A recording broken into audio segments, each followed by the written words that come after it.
Thanks. So is this a formal thing where I'm opening the meeting and all that? Sure. Oh, okay. Well, Have you not? that's okay. Don't need knocker, just some notes. Okay, I'd like to welcome everybody to our special meeting of council to look at our budget. We're going to open the meeting. So my apologies, we're a couple minutes late. We're open at 1:03. Can I have a motion to approve the agenda as presented? Moved by Councillor Brody, seconded by Councillor Kingma. All in favor, and that's carried. Is there any declaration of pecuniary interest or general nature thereof? Seeing none then, we will now turn the meeting over to our treasurer, Johnny Pereira.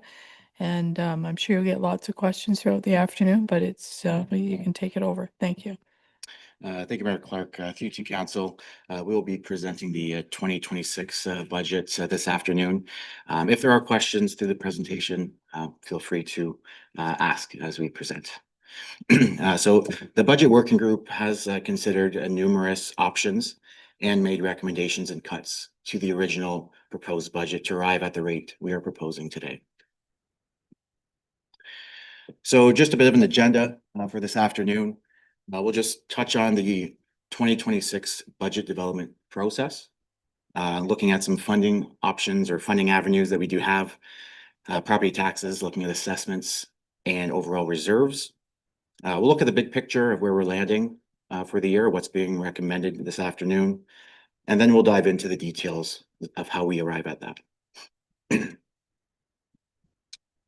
So what is a budget? The budget is a key planning document and achieving the township's strategic priorities. So our challenge is striving to meet the needs of as many of our customers or residents as possible in a fiscally responsible way. So this process is further complicated where the needs and wants of our citizens are in conflict with one another. So there is frequent misperception about what services are under the control of local government and which services are provided by other levels of government as well.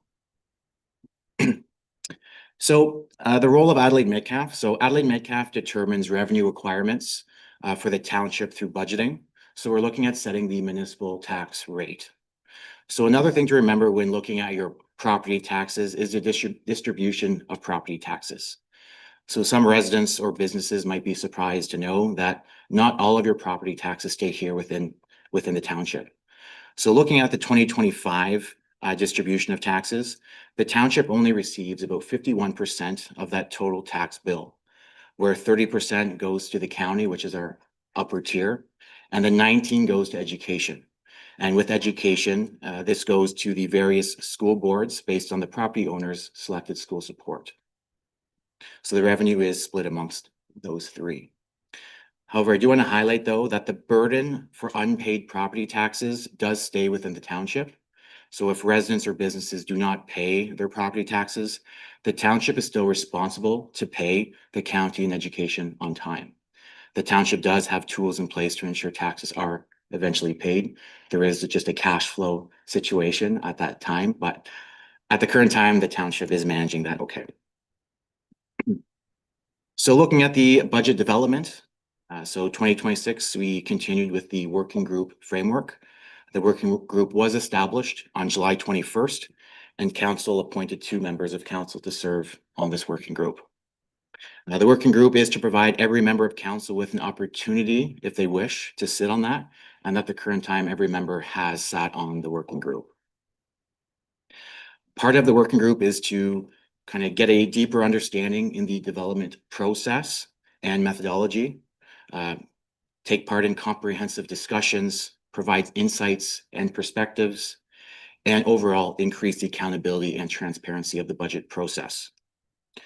So for the 2026 budget, the 2 councillors appointed were Mike Brody and Andrew Campbell, with the rest of the management team and our financial analyst, Jessica Butchery. So going through the budget timeline, budget does take a long time to prepare a well-considered budget. We do start off in July. Managers do start reaching out to get quotes, having solid figures determined in order to build a zero-based budget. We also build the budget survey. In the past, council's feedback was to ensure that the survey was included in the final tax bill newsletter to reach as many residents as possible, which we were successful in doing again this year. We also provide information with a QR code to assist in retrieving the survey. At the same time, physical copies of the survey were available at the municipal office for those who may not be comfortable with the online platform. In August, the surveys were posted to the website and advertised. The first budget manager meeting was kicked off, and departments began working on their operating and capital budgets. So looking at September and October, budget surveys were completed, evaluated by staff and presented to council, and they have since been posted on the township website. And the surveys were delivered to all managers to consider in drafting their budgets. So overall, the timelines this year were pretty well on schedule. So that's great to see. First iteration of the budget was presented to the working group in November. We did have 2 meetings this year. That draft budget was based on recommendations from the working group, and those are the recommendations we're seeing this afternoon. Budget books were delivered to councillors at the end of November to review the line-by-line details with the zero-based budget and the comments explaining how all funds were raised. Optional one-on-one meetings with myself, the treasurer, were offered for those with questions or want to review things at a much deeper level. So we're here today presenting the draft budget, operating and capital to council. After this presentation, the final step would either be continue with additional budget deliberation meetings or direct staff to prepare budget bylaws. But we can discuss, the mayor can work with council to determine next steps on that. So to start off, we're looking at revenue. So in any budget, it's really made up of 2 things. We have revenues and expenditures. Municipalities do use a wide range of funding sources to pay for the many programs and services it offers. The most common being property taxes, as we're all well aware, but there are many other sources of revenue as well, such as grants from federal or provincial governments, which is something the township is focusing on, have put a priority on that. So we have been very active in trying to apply for grants. We have been successful with a number of those. Last year was the biggest one, being at the park for those lights, but we continue to make that a priority. We do have user fees, one being water, wastewater for Kerwood Park, the Kerwood wastewater system there and Center Road. And then we also have general user fees, looking at, say, recreation, bookings at Kerwood Park, planning applications, or building permits. We also have transfers from reserves and reserve funds, and this is just pulling from savings. And then we have miscellaneous revenues such as donations or sales of equipment. So looking at the 2026 budget and the overall distribution of that revenue, so 74% of the revenue for the 2026 budget is falling to taxes, 8% user fees, grants sitting at 9%, and then other is at 8%. Of that 8%, 43% of that is made up of interest and investment earnings. And we do have a small portion there of proceeds of disposition. So selling are some of our assets that are being replaced. So looking at the property tax calculation, so this is setting one of the foundations here for the overall taxes payable. So how are they calculated? So we have 2 parts: the property tax rate, which is what council is responsible for setting, and then we have the assessed value. So the assessed value is determined by MPAC, and this is the same calculation for all of Ontario under provincial legislation. So you multiply the assessed value by the property tax rate equals the taxes payable. So this is repeated 3 times on your tax bill. So there'll be one for the municipal, which is the township here. There'll be one for the upper tier, being the county, and a 3rd time will be for the education. So your tax bill will actually show 3 numbers for each of those, but it does follow the same calculation.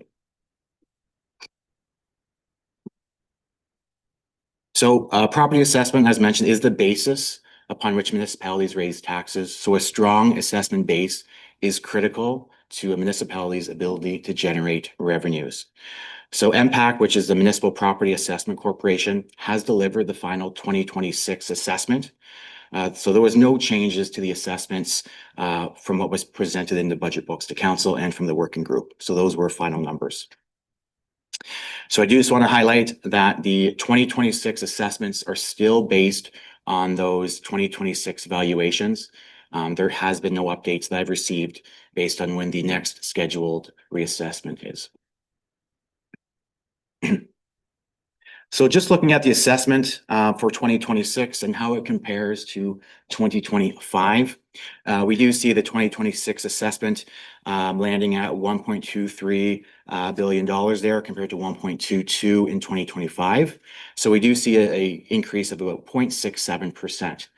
I do just want to highlight, though, that that increase is actually greater than that total of what it actually looks like.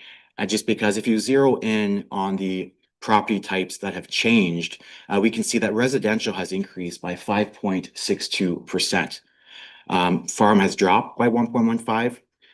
So residential farm is actually at a discount. So it's 25% of the overall tax rate. So you can see by residential increasing, we're actually bringing in more tax dollars to the township.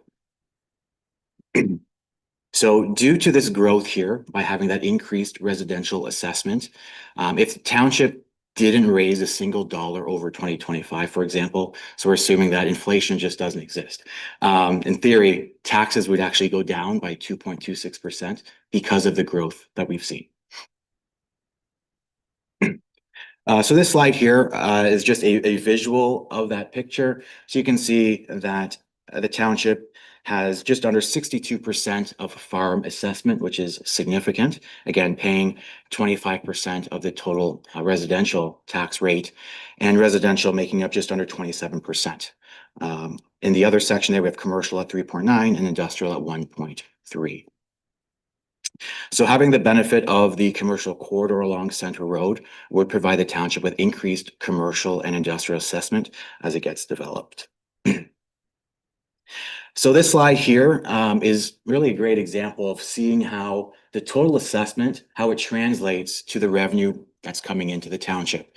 So different property classes have what it's called a tax ratio being applied. So it's a different weighting for each class. So we can see here that residential, although it only makes up 26.5% of the total assessment for the township, it brings in almost half of the revenue for the 2026 budget. And farm, on the other hand, making up just under 62% of the total assessment, brings in 29.1% of the total revenue. But I do just want to draw some attention to where opportunities lie here for the township, and that's being commercial and industrial. So we can see there for total assessment, fairly small, commercial at 3.9 and industrial only at 1.3, very small a percentage of the total assessment. But when we look at the overall revenues they take in, that 3.9 turns into 8.3%, and industrial only 1.3 provides 4.4% of the total revenues. So again, focusing on increasing maybe that assessment, we can see a lot more revenue brought in to the township. And this is just a visual graphic showing the same thing, just in chart form. So a common question is, well, how does Adelaide Metcalfe compare to our neighbors? So this chart looks at the municipal rate only. So it does exclude the county and school boards from this chart here. So we can see Adelaide Metcalfe is mid-pack. So a lot of the smaller municipalities are sitting more at the top of this chart. And this is just due to the rural nature of that community. And then some of the larger municipalities sitting more at the bottom there. I do just want to highlight that the tax rates are only half of the overall equation when it comes to calculating a tax bill. So assessment values by municipality do vary. So comparing municipalities by tax rate only can be very misleading. As there is more really to the equation. So for example, a municipality that have various assessment types in the community would likely sit better. especially for industrial commercial as an example, or smaller municipalities that have maybe a bunch of facilities or infrastructure. They would have higher taxes as there's a higher cost to operate. So Adelaide Metcalfe, we don't have an arena or anything like that.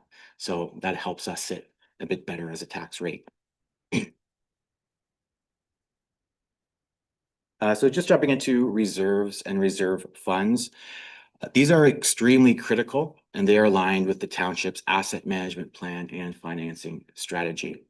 So they're important to provide liquidity, cover emergencies, and for effective asset management planning. And we'll get into the details as far as the 2026 strategy later in the presentation. When we don't have reserves or don't make reserves a priority, costs will increase as the budget would have to incorporate contingencies. It can also create significant year-over-year budget fluctuations. It can also cause a reduction in capital works. So if money is not there, we just can't do that project, or it might be too much to absorb in a current year. So that increase would be too much for the community to handle. Sorry. It also provides flexibility. So it ensures that we're not forced to be in a position that we don't want to be in. It also allows us to take advantage of joint projects or joint projects with another municipality or large grant applications that do come up.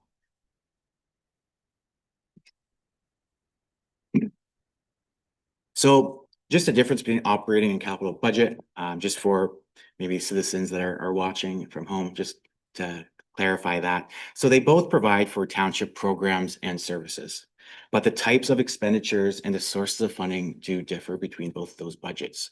So when we look at the operating budget, we are looking at the annual cost to deliver the service and maintain the capital. So they're really just in-year cost to provide that service. They're not extending the life, or it's not going over multi-years, where the capital budget provides for funding that increases the life of an asset, or it can be realized for a much longer period of time than the 1 year. So for example, if we were to renovate the fire hall, for example, that fund would likely increase the life of that fire hall, say for 20 years. So we're extending the life.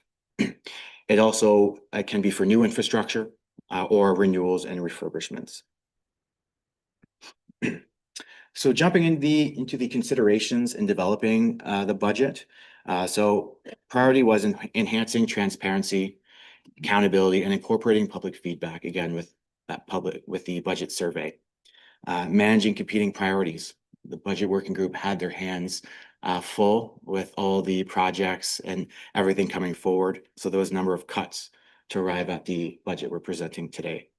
Also, delivery of a fiscally responsible budget. We also still have the ramifications due to delayed property tax assessment. So we have no in-year growth due to that. Aging infrastructure and closing the infrastructure gap. So we've seen inflationary pressures. So not only do we have to save to eventually replace assets, we also have to deal with the inflation associated to that as well. Prime example was we purchased a grader just recently. Years ago, that same grader was hundreds of thousands of dollars less for a like replacement. So not only do we have to save for that existing replacement, we have to deal with the cost increases for that new asset.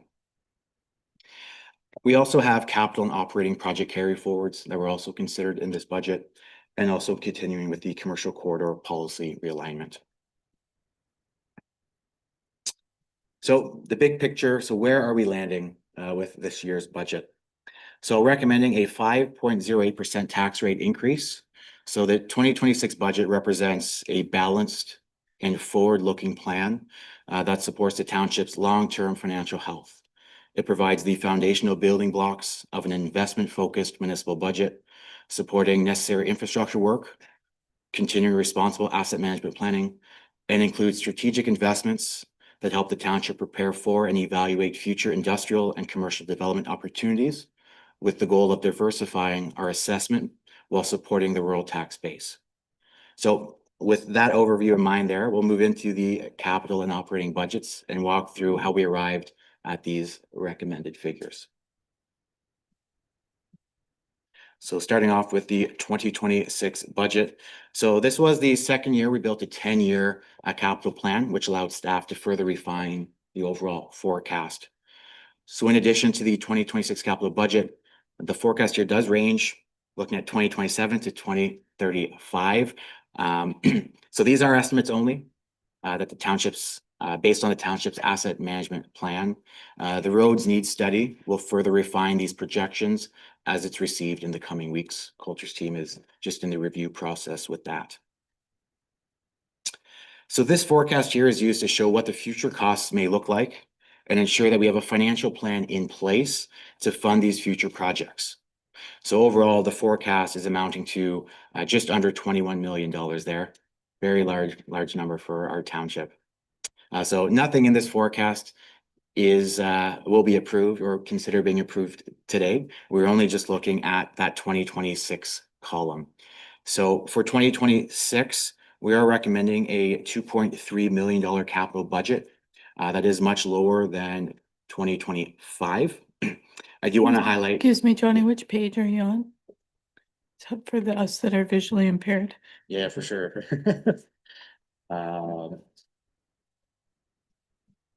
So that one is 4.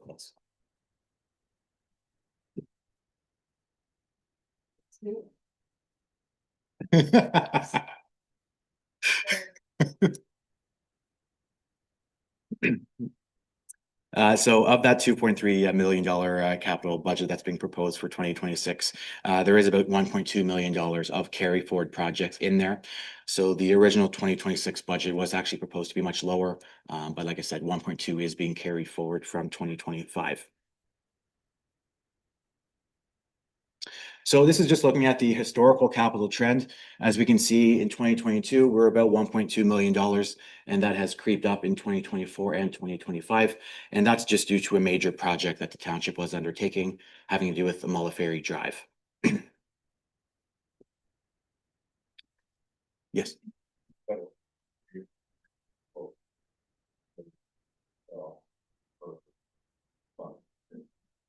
Yes.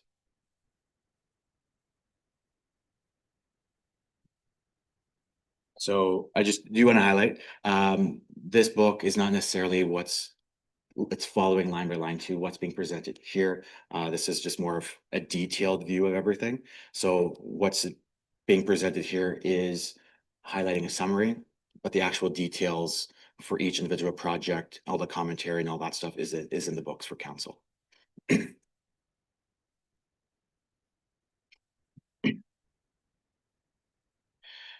So the overall capital budget, like I mentioned, was $2.36 million for 2026. 95% of that is for public works, as we can all expect. And the remaining amounts are those 3 departments listed there. So we'll get into the details now of what makes up that full budget. And for council, this would likely follow along with those detailed schedules you have in front of you now. So for 2026, Mulla Ferry Drive, there's still the top coat to be completed. This is a carry forward project from 2025. Coulter did mention that due to the temperatures that we were experiencing late in the year, I believe it has to be an average temperature around 7% or 7 degrees to do the top coat. So this is one of the reasons why this project is being deferred to 2026. So looking at $380,000 to do the top coat on that project. We do have $168,000 slated for Wood Road for resurfacing. This is a boundary road, so shared with Middlesex Center. So half of that cost will be billed back to Middlesex Center. So total project cost is $168,000, with half of that being billed back. Winter Drive resurfacing project of $133,000. Also, resurfacing for Buttery Creek. This is another carry forward project from 2025. So some of the base or catch basin and curb work was already completed in 2025. So the rest of the resurfacing will continue in 2026. So a total of $287,000 for that total project. Walker's Drive, a resurfacing there of $255,500. And the next segment of Mulla Ferry Drive is being recommended here as well of $40,000. So this would just be the engineering works for that next segment, with the construction to take place in 2027.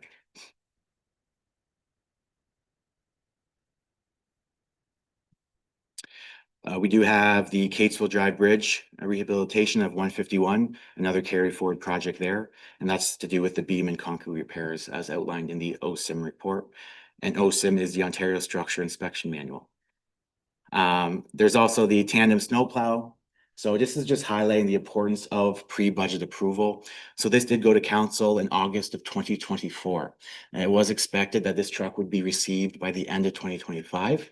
But Coulter has been notified that it's likely not until early 2026. So this was the reason why the second unit went to council in July of 2025 to get the ball rolling, just because there is a significant lead time to receive that unit. Coulter is hoping to get that by the end of 2026, but it could be early 2027 as well. So how do we pay for these assets? And just kind of directing in the book, there is, after the whole budget detail, I believe there's the next page, which will highlight the overall financing strategy. So it should be all gray. There'll be no more green on those pages. So we'll be jumping back and forth. We are going by department and then showing how we're financing each department's capital budget. So we can see here that the majority of public works projects are being funded by reserves. So about $1.5 million from the life cycle management reserve funds as they're a like-for-like replacement. There are some grants being used here, which is the Canada Community Building Fund for just shy of $172,000. And then the Ontario Community Infrastructure Fund of just under $403,000.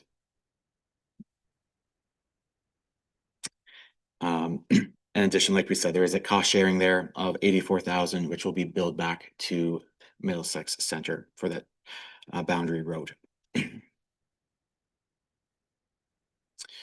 So next department is Parks and Recreation.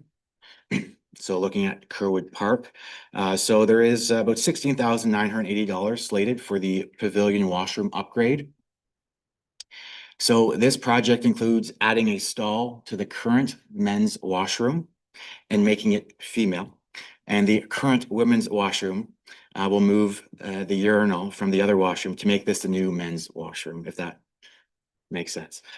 So this change is due to privacy, which is why it was recommended that we switch the female to men and vice versa. So I guess based on how it was constructed and how the door opens, switching the washrooms will allow for greater privacy. So the women's will have an extra stall. There'll be 2 stalls in there. And then the new men's would have the existing stall and a urinal. So that total cost is $16,980. There was another proposal that was brought to the working group as well. It was about $2,300 cheaper, but it was to keep the men's washroom as it is, keep the females as it is, and just add a second stall to the females washroom. But based on the privacy concerns about how the door opens, it was recommended at the working group to switch the men's and women's washroom around based on how the door opens.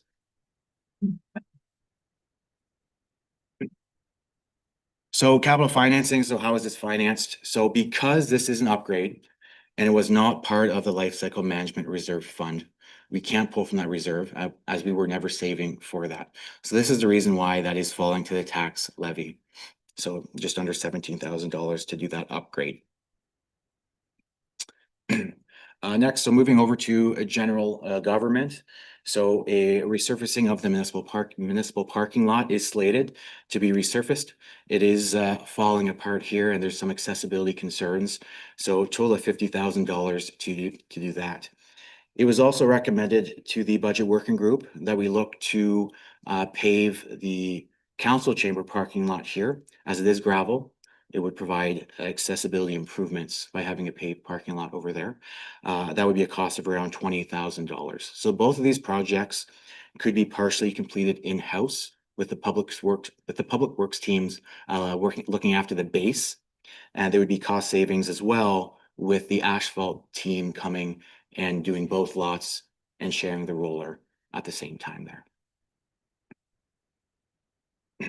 So as far as financing, how does that shake out? So since the municipal office parking lot is an existing asset, it's part of the asset management plan.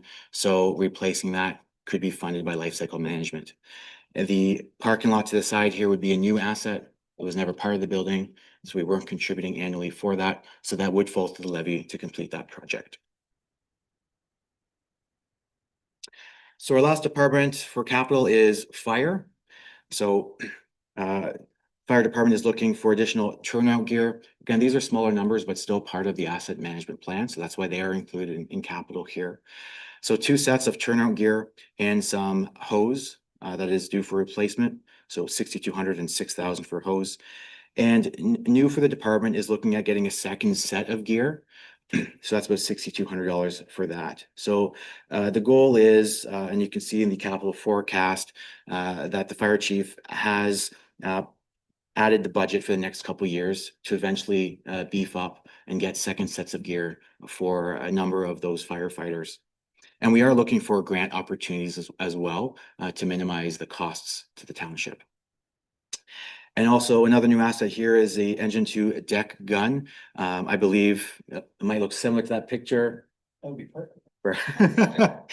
So my understanding is it does allow the firefighters to be able to tackle the fire from a distance instead of actually going into it.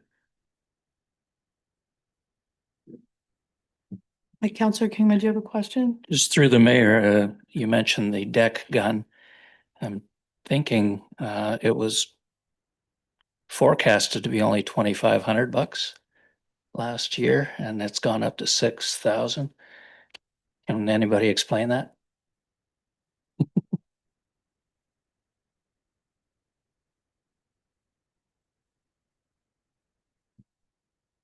As Johnny had mentioned earlier, inflationary times, it's a lot of this stuff is coming from the US too.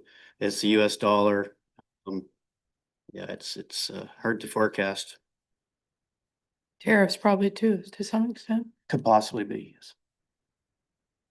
Just to back up a little bit on the paving, I met with a lady from the province last week, and her lane is the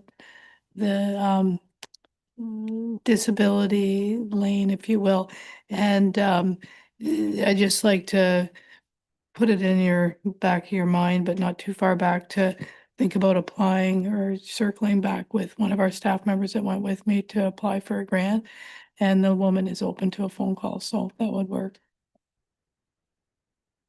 Sounds great. We'll definitely explore that.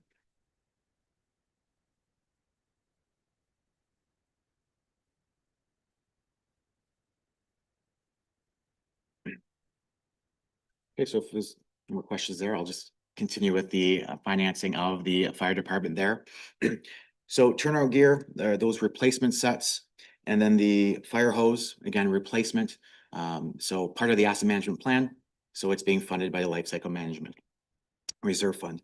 With the new second set of gear and the deck gun, those are new assets. They weren't being saved for. So they can't come from the life cycle management reserve fund, so they would fall to the tax levy. So overall, 12,200 falling to the levy for fire. So overall, this is a summary. So overall, of that $2.3 million, 49,180 is falling to the levy to be raised, where the rest is either cost sharing or reserves or grants. So this chart here just highlights that visual. So 69% coming from life cycle management, 2% from the levy, and the difference from reserves or cost sharing. So that concludes the capital part of the presentation. So if there's any questions, happy to answer those. If not, we move into operating. Sorry, Garrett, go ahead. Thank you. Through the mayor, I just remembered that maybe Panel Lane was going to be paved in the next few years. I don't know if we have to include that in our forecast at any point. I think we'd have to pay half, if I'm not mistaken. Through the mayor to Councilor Kima, great question. I will have to touch base with our Public Works Manager, Coulter Cahill. I know he has had contact with Strathroy on some of those roads, but I'll figure out when that's slated and ensure that's in the forecast.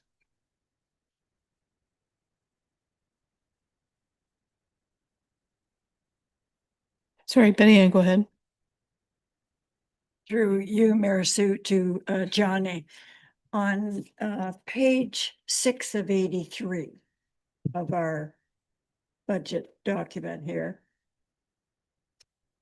under the total budget of 2026, you've got the Mac tandem snowplow and the 2010 for a total of 829. Should that be 400 and something rather than 8?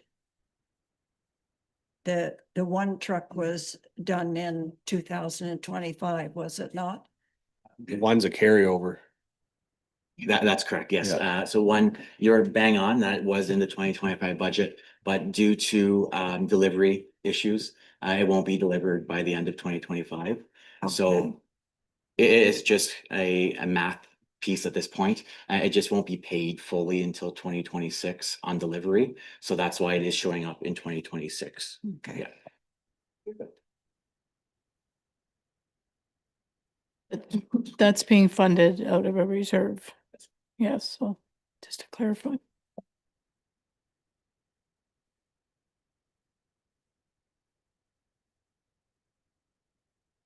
Right, so if there's no other no other questions there, we'll jump into the operating highlights. Sorry, we just do it. Sometimes our brains go, they take a minute to click in. Go ahead, Betty Ann. Thank you. Also, I wondered about Pike Road. We have new sidewalks there. Is that our responsibility now, given it's a county road, or? Still is, yeah. I believe sidewalks are still the municipalities' By the, responsibility, yeah. Yeah, and I think you'll see that noted when in Coulter's, when he was covering the snowplow, you'll see the increase in the costing, the expense for this, Okay. the sidewalk clearance to when it snows and such. you,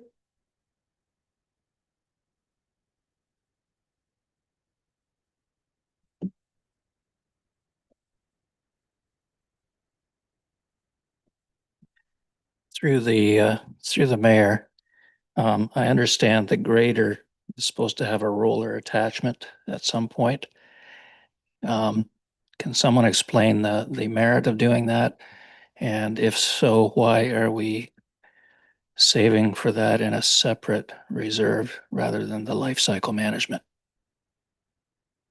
Through the mayor to Councillor Kima, a great question. So the current grader in all these years, that my understanding was Public Works did not have that attachment. So it wasn't being saved for. So this would be a new piece of equipment to assist in their work. So that is the reason why it wouldn't be funded from life cycle management. So if we weren't putting money away for that, there wouldn't be money available. So it would have to be raised from the tax base. Once we do purchase an asset, it is then added to the asset management plan, and then we would have to increase the annual savings. So then it would be funded from the life cycle management in the future. Johnny, just a general question. When you were doing all of your calculations, then when you speak about reserves, what are we funding to? 100% or 92% or 90? What number are you using? Just for my own curiosity. That's a great question. I don't have the exact number off the top of my head right now. I know currently there is a gap. I don't know the exact number. The current strategy, which we'll discuss later in the presentation, does show that within the next 15 years anyway, by kind of endorsing or approving the strategy being presented today, we'll at least have the next 15 years funded. We are still waiting for the roads needs study to help us with those projections, but I can definitely get that funding number for you once maybe that roads needs study comes in. Okay, thank you. And Councillor Brody, did you have a question or no? Yes, go ahead. Well, I was just more of a comment back to the roller. So the roller basically is gonna pack the loose gravel better. So it was a safety concern. So we did debate about it for a while if we could get it in this year, and so we kind of pushed it back a little bit, but it's basically more safety than anything after, and then it packs that gravel down better. Probably save some of it, so we think it's worth it. We just got to get it. Well, it's more than a tire roller, but same idea. Like it'll pack that gravel down as soon as they go over it, right, first time. So So we won't be getting it this year, but the following year is kind of the plan at this point. Great question. So what was discussed at the working group was, it was cut from what was being presented this afternoon. But looking at if there is a reserve, or sorry, if there's a surplus left at the end of the year, after we go through the reserve and the reserve fund policy, see if there's enough there to put to the new asset reserve fund. If there's enough there, there could be an opportunity to bring a budget amendment forward that it would be fully paid for from the surplus. If there is not enough surplus available dedicated to that roller, we could put some money away to the new asset reserve, and then come 2027, we would see a partial impact to the levy because some would already be saved. Thanks for clarifying.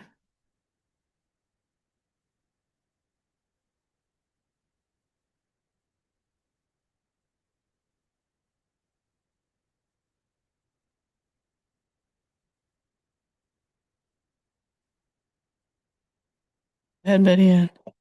Thank you to Johnny. On the parking lot, is that tar and chip or is that the asphalt? Through the mayor to Councillor McKinnon, my understanding from Coulter would be asphalt. So in 2025, there was some patchwork done there for the handicap spots.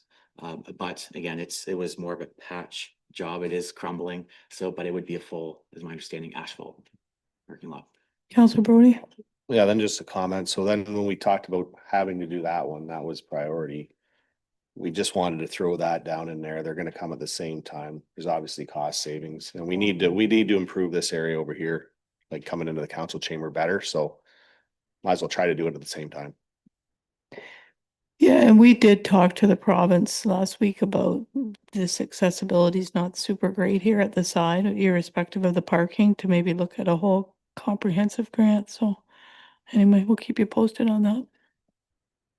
And just to add on the grant, I know the township did apply for grants for accessibility improvements, but we were unfortunately not selected for that. But we'll definitely keep an eye out for other grant opportunities. Yeah, there's different rounds and timing, and sometimes they don't give you a lot of time either. And it could be a number of weeks in some situations. So staff really has to drop everything, but that's why they have shovel-ready stuff or they have stuff, drafts or very pretty good proposals that they can rework that are sitting on the shelf, ready to go. So when the grants are announced, they can be first to the door. So go ahead, Councillor Kingman. So can I assume then that we have a building condition assessment if we're doing a more comprehensive build?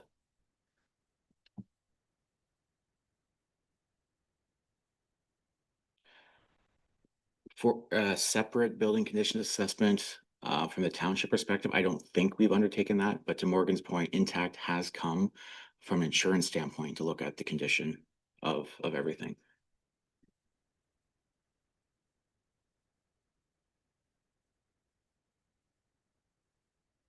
It's a good And do you- takeaway. We and do you can look want at some of that. those answers? Cause some of them are gonna be very extreme. Or I mean, we don't wanna or do you just keep overbuild. looking minor upgrades? Yeah, because we don't want to Slide overbuild them either. Under the big money radar, honestly. So what we typically do, when we look at grants, if there's an opportunity, we usually try to follow up and understand the reasons why we were denied, just to sharpen our pencils for next time, so we can improve on that. From my understanding, I don't believe there was anything about condition assessments for that grant. Because oftentimes the pool is only so big, so it depends on where they view your project in the bigger list of priorities. So there might be people that have bigger problems than we do. So.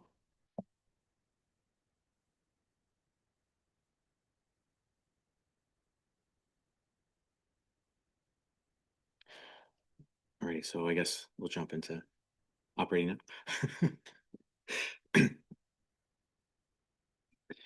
All right, just at a high level, just going through the framework that we do use for an operating budget.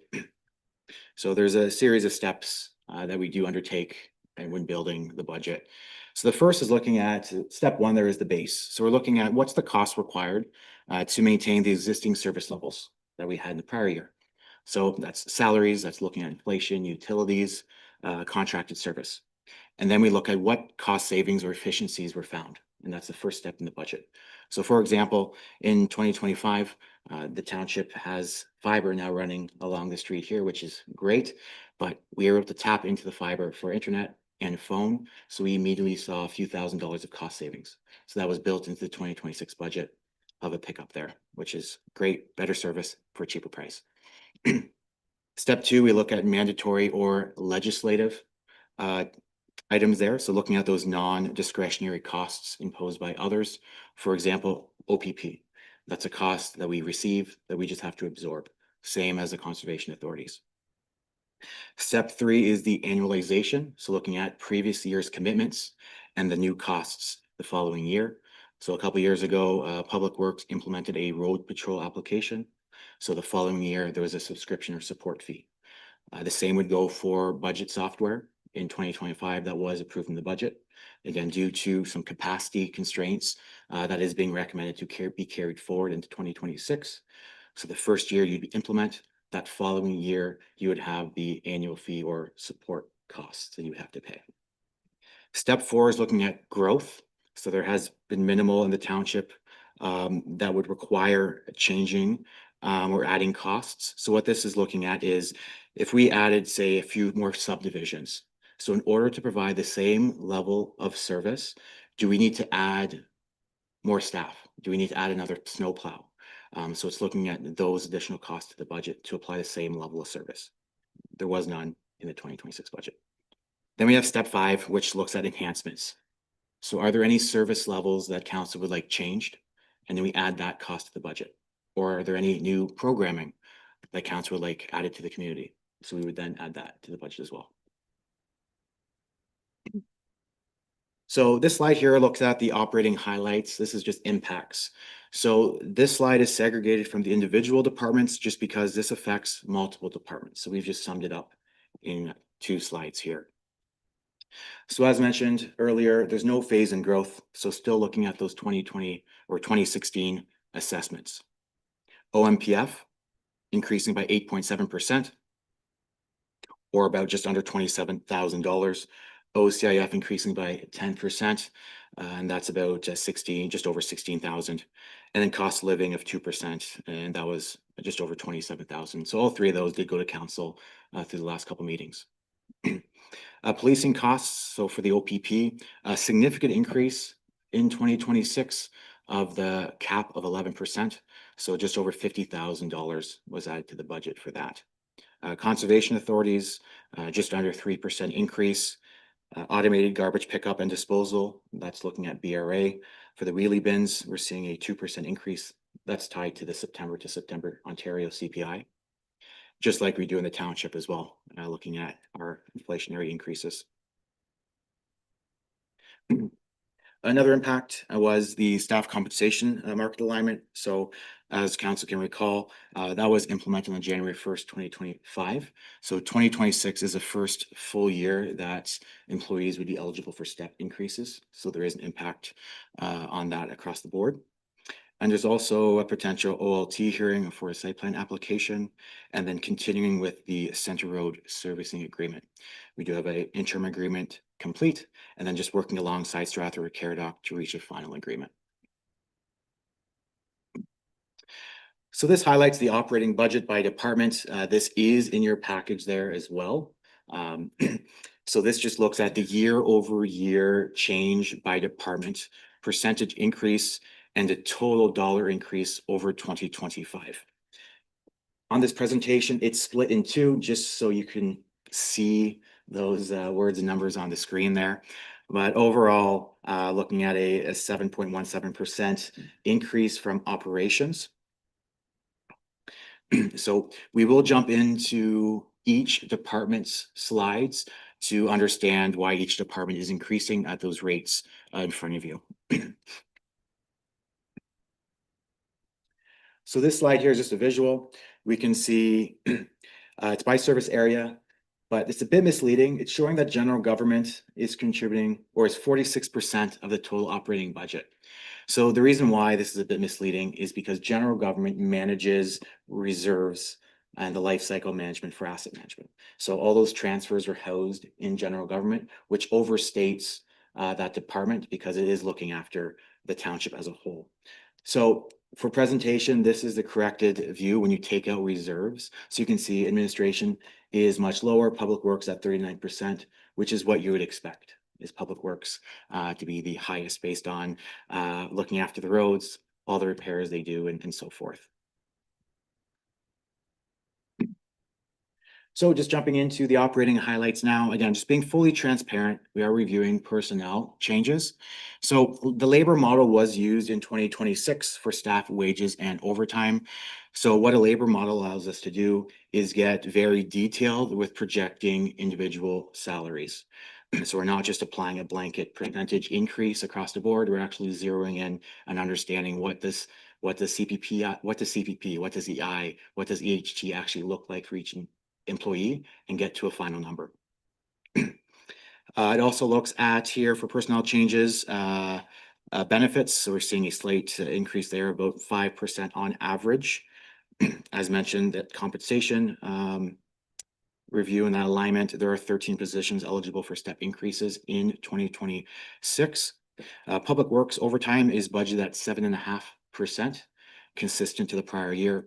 I do want to highlight that this is looking at an average winter. So we mainly use public works OT for the winter months for snow plowing. The township does have a winter maintenance reserve. So we're able to keep a tighter budget and not adding contingencies to the budget. Because if we have a harsh winter, like we did in 2025, we can always pull from that reserve. This allows us not to overtax the community and have it as tight as budget as possible by having those reserves in place. For WSAB, we did see a rate increase to 3.15 from 3.09. And there's also some temporary administrative capacity added for 2026. And that's just to tackle some of the large projects we have ongoing and complete some of those carry forward projects. So that is a 2026 cost. It would fall off the table in 2027. So looking at administration. Just a question, WSIB, is it for every employee or just for the public works people? Great question. That is for everybody.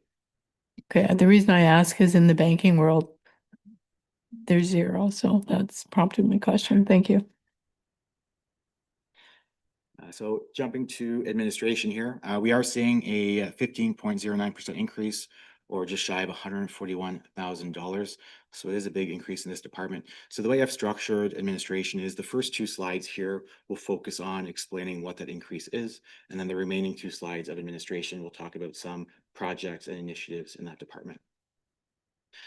So as mentioned, there are 6 employees in this department, all eligible for step increases.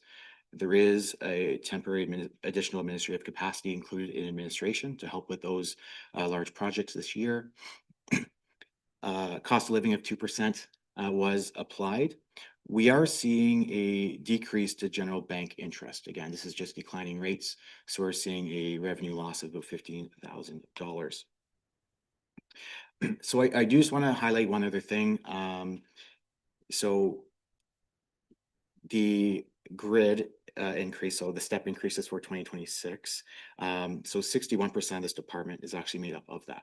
So just FYI to get to that 140 number, if none of these numbers add up. So that is why. So step increases do make up 61% of that total budget. Or of that increase, sorry.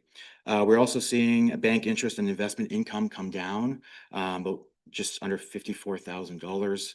Again, that's just due to our investments and interest rates declining. There's no impact to the department as those all get transfers to reserves.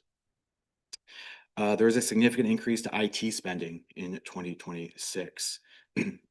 And this is related to hardware replacements. So county IT did advise the township that we are looking for a new server at the township, network switch, wireless network equipment, and there's a number of laptops to be replaced. County IT support, that's increasing by 3%, but that is per the agreement. So overall IT is increasing by just over $21,000. Keystone and the life contribution. So as discussed Can we last year. back up a minute? Garen has a question. Just Garen. it's an IT question, and this is going to reveal some ignorance on my part. But the network switch, is it too small now, or do we have to change that when we change the server? How does that work? Sure. Actually, we have the IT, old IT director. Maybe let's pass over to. Yeah, you know, it used to be my job. I might as well talk about it. I suspect it's just a replacement, a like for like replacement. We're not doing new things. We're not adding new people. We're not adding cameras or anything like that. So it's probably just a like for like replacement of exactly what we need. In terms of the server, it'll look pretty much, I anticipate exactly what it looks like today. It's just a replacement, another life cycle kind of conversation. If it exists for too long, things like security updates and hardware failures could happen, and then productivity of staff fail. So there's no, I don't expect that there's any growth based in either of those pieces of equipment. It's just a like for like replacement. And within those pieces of equipment, we still have like a block of growth available. Yes. Yeah.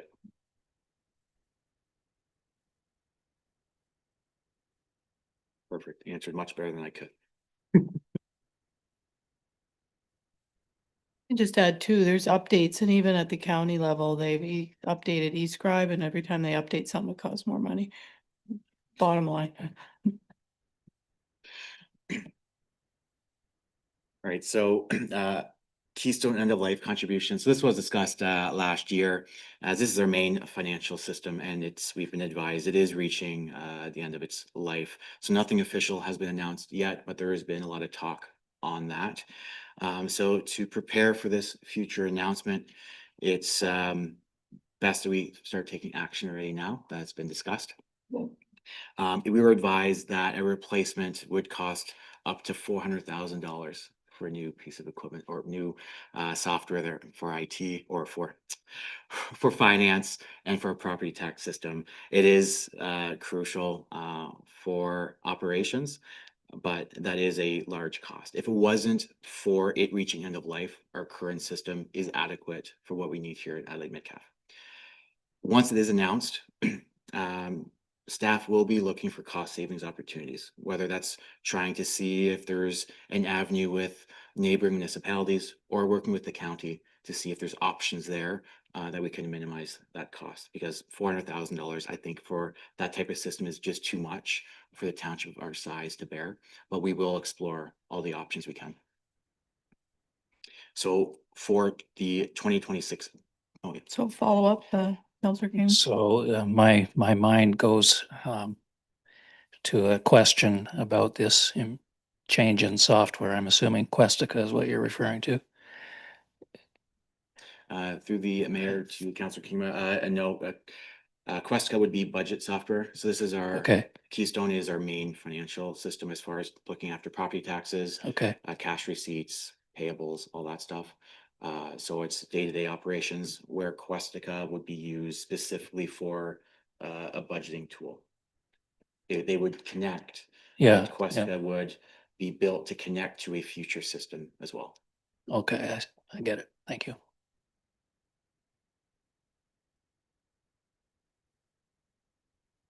So we're looking to contribute $35,000 to that reserve.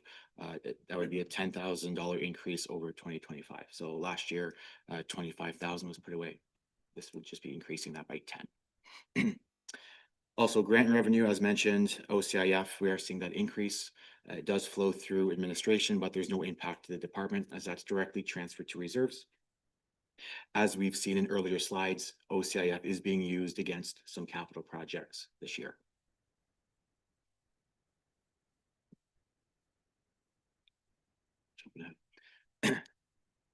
All right, so this slide here refers to the budget software, as Councillor Kingma alluded to there. So this is a carry forward project from 2025. Again, just due to staff capacity, we just couldn't get this off the ground. Still need to procure select, and then go through the implementation process. So we're hoping with some extra capacity, temporary capacity next year, that could help move this project forward. So the current budget is all Excel based, prone to errors. It's very manual. So this would move the township forward and join some of our neighboring municipalities who also have a similar system. So for the 2026 budget, Sorry, Johnny, just to clarify, joining in that we use the same. But I did ask if there's ability to partner with another municipality to piggyback the software, and there's not. So yeah, I mean, and that's the less expensive one too, so anyway. yeah, and that's great, because that's what we're hoping to do for a financial system, is if there's a way we can all work together on one system and kind of share that overall cost. So we're hoping that there's opportunities with the financial system, even though there might not be for Questica, it's worth exploring. So from a costing perspective for 2026, there is no impact to the budget. Utilizing the same financing strategy that was put before council in 2025, it would all be funded from modernization. 2027, however, would come with the annual subscription fee. So some additional administration projects, accounts payable workflow. This project was slated to be completed in 2025. It was paused as the township was exploring some other opportunities, looking at what AI capabilities, how that could be used to support this project. But based on how that's shaping up, it looks like we might continue to launch this in Q2. We are waiting on a grant as well that we applied for AI. So that, I guess that will be kind of based on that grant and if we move forward with this. But as of right now, it is kind of slated here. Commercial corridor policy realignment, again, a priority area for administration. Continuing with the planning policy review and update. The corporate policy manual update will also continue. Again, having additional capacity would help move that along as well. And then the remaining drain billing is to be issued in August 2026. Council did approve that report a few months ago. Just based on timing of tax bills, there's a portion that will go out in August. Continuing with the farm tax to residential proactive communication. That's just letting property owners know that if their farm has switched to residential tax rate, we'll try to notify them to let them know to reach out to AgriCorp to get things cleaned up so they're taxed appropriately. That program seems to be going very well. It has improved a number of our tax issues. And then ongoing review of operational accounts for savings, just like we did this year with fiber at the office. So looking at the tax revenue and reserve transfer department, we are seeing an increase there of 2.43% or just under $101,000. So we are seeing a decrease to tax incentive approvals by about $20,000. So we've seen a number of properties that get corrected in prior years. So based on the trend and that proactive communication I was just talking about for those farms that switched to residential, we are now comfortable decreasing that bucket that we had to capture those issues there by 20,000. MPAC has also changed their process as well to fix this issue. Because Adelaide Metcalfe is a rural municipality, we were hit significantly by these changes. So with this change that MPAC put forward, we are seeing less issues that affect our end of the year tax roll. So what we're seeing now is if a farm switches to residential, it's happening mid-year and then gets corrected within the same year. So it's netting to zero instead of it affecting the end of the year tax roll and kind of becoming a budget nightmare where we have to build these estimates into the budget. So that was a great change by MPAC. Also, due to the consistent 5-year average of supplemental billing, so this is looking at either increases due to new homes or additions on properties, we are increasing the revenue there by $10,000. In 2024, the township did reserve more than it needed for the market aligned grid impact. So in 2025, the working group recommended that we utilize that reserve to offset the new grid impacts. So because this was a one-time grant or one-time funding from that reserve, it has now fallen off the table. So we do have to make that up in this year's budget. So that one-time reserve that was used last year was worth about $75,000. So since that's no longer there, we do have to make that up.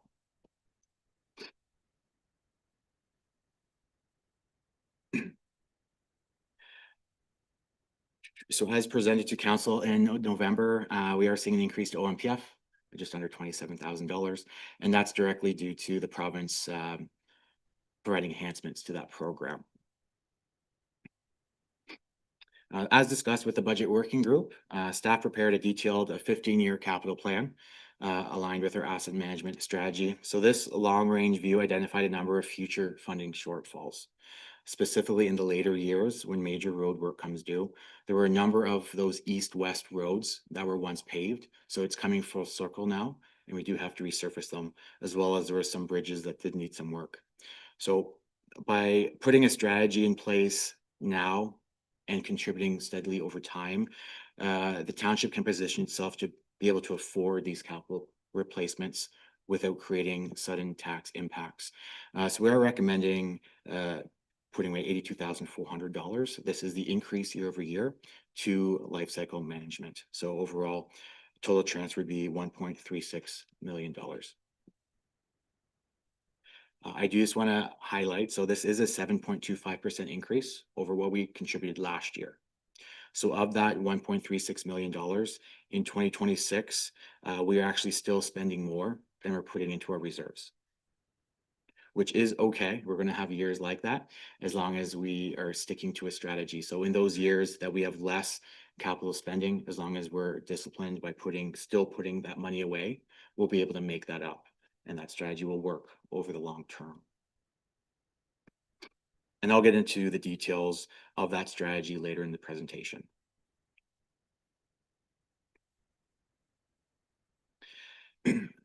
So looking at economic development, we are seeing an increase of about just shy of 40% or $53,000.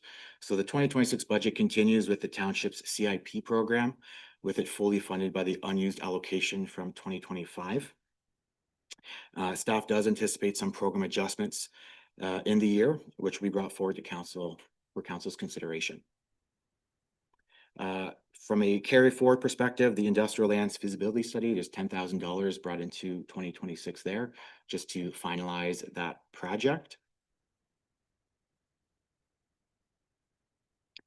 So new projects for 2026, which is budget is being framed as a growth budget, is for the development of a municipal services corporation in the amount of $25,000 aimed at economic development for industrial lands, looking at the utility provision for water, wastewater, and the municipal service corporation does allow for greater debt capacity for various infrastructure projects. In addition, the other major project here for economic development is the secondary plan and official plan amendment for the Center Road industrial lands.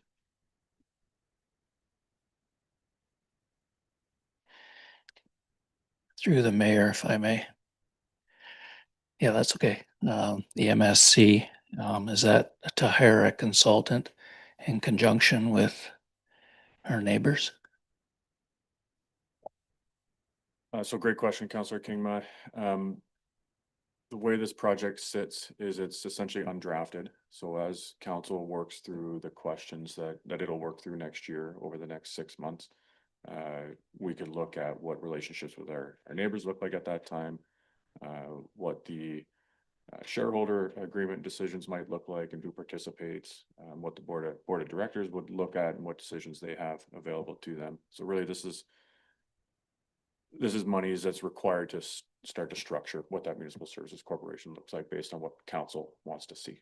So if you want to see more partnerships or neighbors involved in that conversation, we bring them in at the same time. So there's just a placeholder to start to work towards those questions. Does that make sense? Staff draft questions. So council is going to receive a presentation on Monday, next Monday, the 15th, from RCI, who did the preliminary, essentially business case for why council might want to continue to look at a municipal services corporation. it'll be that group that would work with council and staff to structure what a municipal services corporation might look like.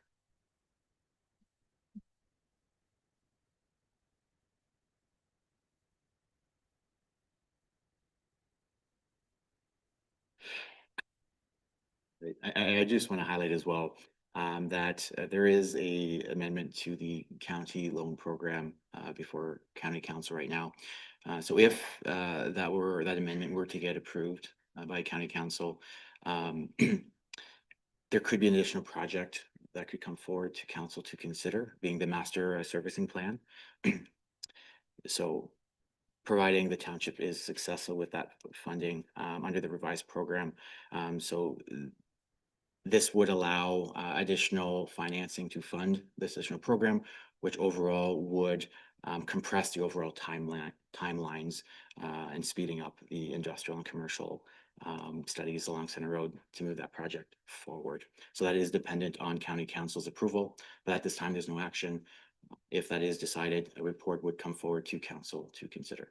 Yeah, I'll just jump in here. So right now, the loan program is just for actual pipe in the ground, like the actual infrastructure. But to get to that point, it's a very big burden for small municipalities to take that on.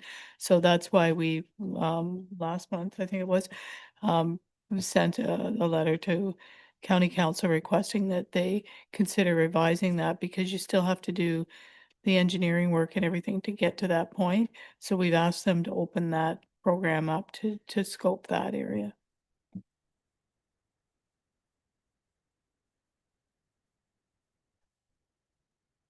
All right, that's economic development. Next part of that department. So due to the large project slated for 2026, staff does anticipate needing additional capacity and specific skill sets to ensure these projects are managed and move forward on a timely basis. The working group did commit to setting aside $50,000 for this. To assist with the large outlay of funding required to undertake these growth-related projects, the working group did reallocate reserve funding originally slated for Aqua to manage the Center Road water and wastewater infrastructure, as we do have an interim agreement with Strathroy Caradoc. So these funds would be able to minimize the overall impact of some of these growth-related projects there. So this $50,000 being able to come from reserves to minimize the impact on the tax base. So jumping into council, we are seeing a 9.55% increase, or just shy of $12,000 for council for 2026. 2% cost of living applied there as well. Grant program funding, $6,900. That includes monetary and in kind. 2026 is an election year, so there's just over $8,300 for that. The township does have a reserve fund for elections, so we have been saving every year for this, so there's no budgetary impact for the elections in the year. However, there is an impact for training just to get the new council up to speed, as well as issuing iPads to new councilors for 4,000. The budget does include conferences consistent to 2025. There is also a council compensation review of $5,000 included. This is recommended, and it's typically completed before the new council term. Can I ask a question on that? Not sure what the appetite is for that, but I'm only one voice. So is this being done with neighboring councils as well at this time? Are you aware? That's my first question. I'll take this. Yeah, I'm not aware of other municipalities putting this into practice. The last time we talked about it here, it was a challenging conversation for council to have. There's the perspective out there that a council is essentially trying to pay itself, which just isn't true. This council chose to do a compensation review in the third year of the previous term to be implemented for the next council term. And those are just good practices generally for recovering costs that you folks incur for being here today. There are questions around recruitment and retention of counselors, for example, for sure. We might not really see that in Adelaide Metcalfe, but we do hear about that across Ontario as well. Essentially try to get younger folks to the table, you want to make sure that there's appropriate compensation to be able to offset other incomes or incomes that they just don't simply have. So we took this as an administrative practice to propose it in the third year budget of a 4-year council term, just to put it on the table for council's discussion. So this was an administrative recommendation only. Thank you. Councillor Kingma? Thank you. General comment. Do we have to? Do we have to do this? Like, we can just get our 2% and walk away? I'm not in support of reviewing our salaries.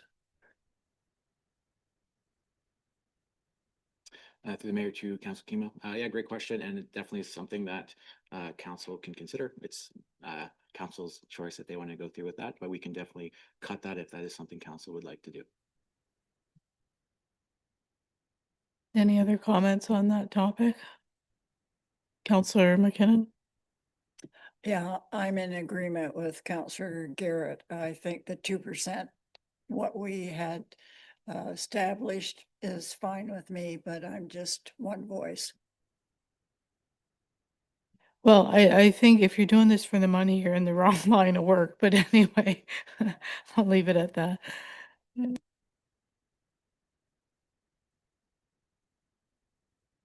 So maybe at the end, we can talk about stuff to pull, and we won't interrupt you. We'll try not to interrupt you anymore. Sorry about that. Yeah, no worries. I've made a note there, so we can come back to that. This is the last thing to touch on with council there is we do have $2,000 included there for legal. That's just a contingency for the integrity commissioner expenses. So in 2025, we did incur $18,660 from that.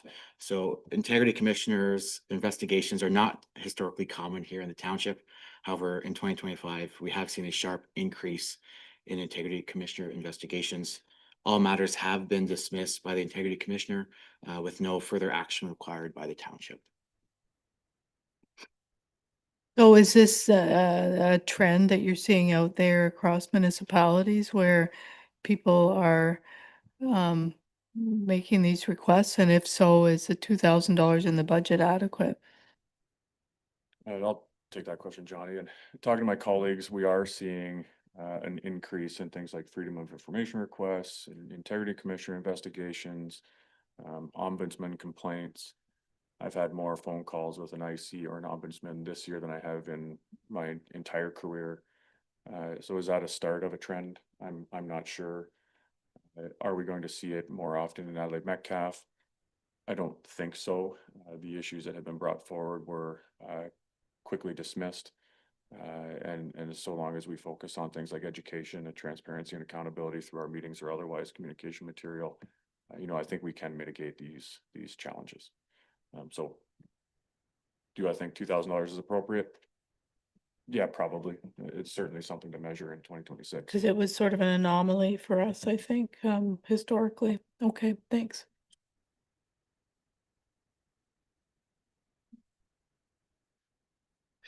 Right, so just jumping into the planning department there. So we are seeing a decrease, just under $52,000. And that's mainly due to decrease in legal spending over 2025. Our planner, Ashley Sawyer, is a service provided by Middlesex County, and that is included within the county levy. We are seeing fairly consistent planning fees to 2025, and averages were used to come up with those. There are some plans to dispose of surplus land. Proceeds of disposition are currently recognized as a reserve transfer. A report would come to council on recommendations for that. If that disposition does not occur in 2026, the reserve nets out that revenue, so there is no impact to the 2026 budget if that does not happen. There is $20,000 budgeted for 2026 for potential hearing with the OLT. And there is a legal reserve to offset that. We also are continuing with the official plan review and updates, which is also covered with the county levy. So comprehensive zoning bylaw update at the budget working group meeting. There was a cost associated to this when it was originally presented. But after discussions with the county planning team, it was confirmed that the county could complete this comprehensive zoning bylaw update for us. So It was $50,000 budgeted there, so we were able to cut that once we got that confirmation from the county. Counselor Kingwell, sorry if we can interrupt, Johnny. Thank you. Through the mayor, I would imagine this goes to Morgan. The OPA 4, I think, has to be approved yet. And then that's when we kick in our process. Yes, for the most part. So, the county, from what I understand, has approved their official plan. Now we're starting to work on our policy alignment for our official plan, based on the county's current, drafted OP policies. The province can and likely will modify some of the, county's official plan policies, which would then trickle down into our document. How do I say this? I don't really want to wait anymore for our official plan to be completed, so I'd rather deal with those modifications through another housekeeping amendment rather than continuing to stop moving forward with our official plan policy. So I suspect that council will likely see probably three different official plan amendments in 2026. One being more around our policies. Like policies is probably the best way to say that. Another one being around land designation or settlement boundary adjustments and or industrial lands identification, and then a housekeeping amendment, depending on how quickly the province officially approves and then potentially modifies the county's official plan.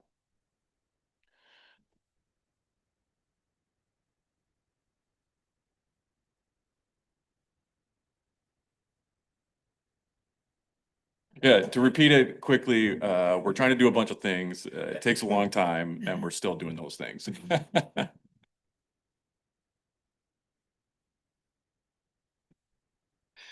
All right, so just jumping into cemeteries now, seeing practically zero change from 2025. The main reason why we see a decrease in 2026 there is just due to the labor allocation methodology. The remaining revenue and spending are still in line with 2025. So we are continuing to receive interest from our invested care and maintenance funds. Those are locked into a 6-year GIC earning 5.42%, which we're able to recognize the interest annually from that. We cannot touch the principal of those funds though. Grass cutting continues to be completed in-house by our public works team and continued improvement with the overall cemetery program. If I can just jump in here, I think since we brought grass cutting in-house, it's dependable, it's reliable, we have no complaints, and we're actually, I couldn't pull a number out of my back pocket, but we were paying a lot of money to outsource that, and it wasn't a reliable, dependable service. And by looking for efficiencies inside, we were able to find capacity to take that in-house. And even though there's a capital cost of the lawnmower and whatnot, it's still, we are saving money, irrespective of that. So I just think that's important if anybody's watching to note that.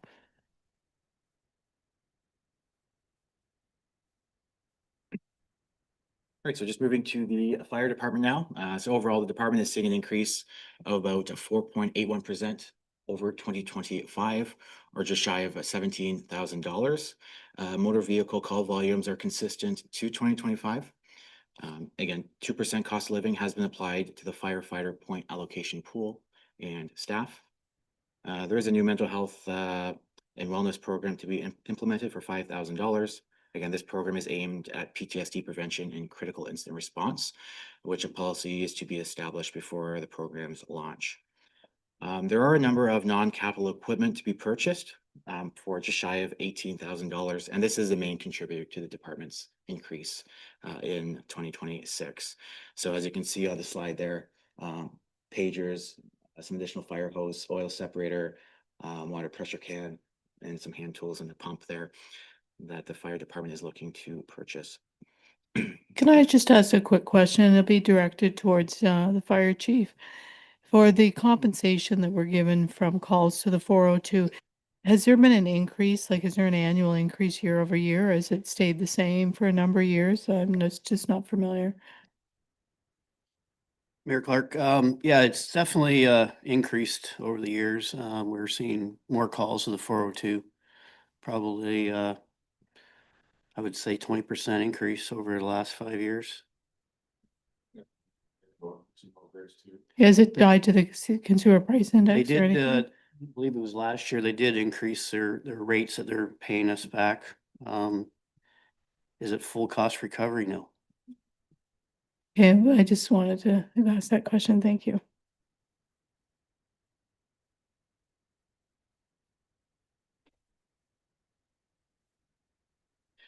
And just highlighting before we move on, building off what Mayor Clark was saying about grass cutting done in-house.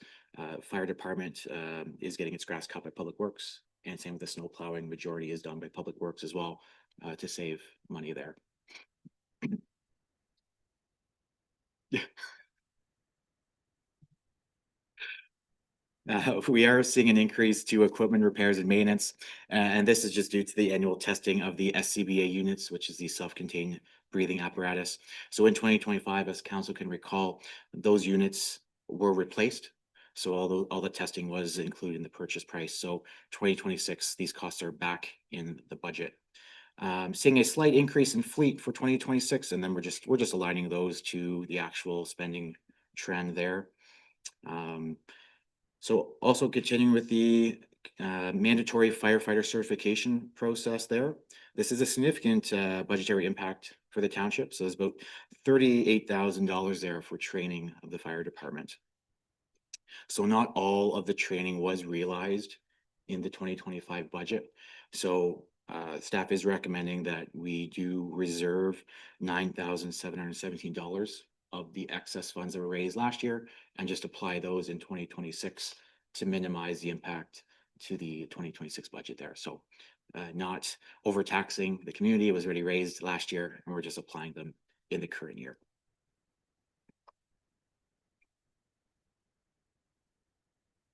So emergency operations, again, this is a very small department, only $1,600 or $1,800 is the budget. It's there more just to track emergency spending and allow a bucket of just a small budget there. Just if there are things that come up during emergency management exercises, there is funds that we can utilize to buy supplies and whatnot. So policing, we are seeing, like I said earlier in the presentation, a dramatic increase here over 2025. It's almost $50,000 or 11%. So this is a contracted service with the Ontario Provincial Police. So the 2026 billing statement was received pretty late. We just received it on Friday. So staff did anticipate an 11% increase. We did receive communication from the province that they were putting a cap on OPP costs this year to a maximum of 11%. So when we received their billing statement, it was exactly the 11% max. If that cap wasn't established, our overall increase in 2026 would have been $128,324. Just to put some context around that, last year, the province stepped in after the increase was announced and pulled back on it. So it's just like wage and price controls. You can do something today, but you're going to pay for it later. And that's the position we're in. So. So the other thing. Sorry, excuse me, Councillor Kingma. So this OPP thing kind of roils up the blood a bit because what's the end game here? Like, are we just going to anticipate this happening year over year indefinitely? I mean, we're recovering from the pandemic, yeah, but at what point are we done? So it just depends on when their union contract is up. And that's what played into that. The number that we should have eaten some of it last year.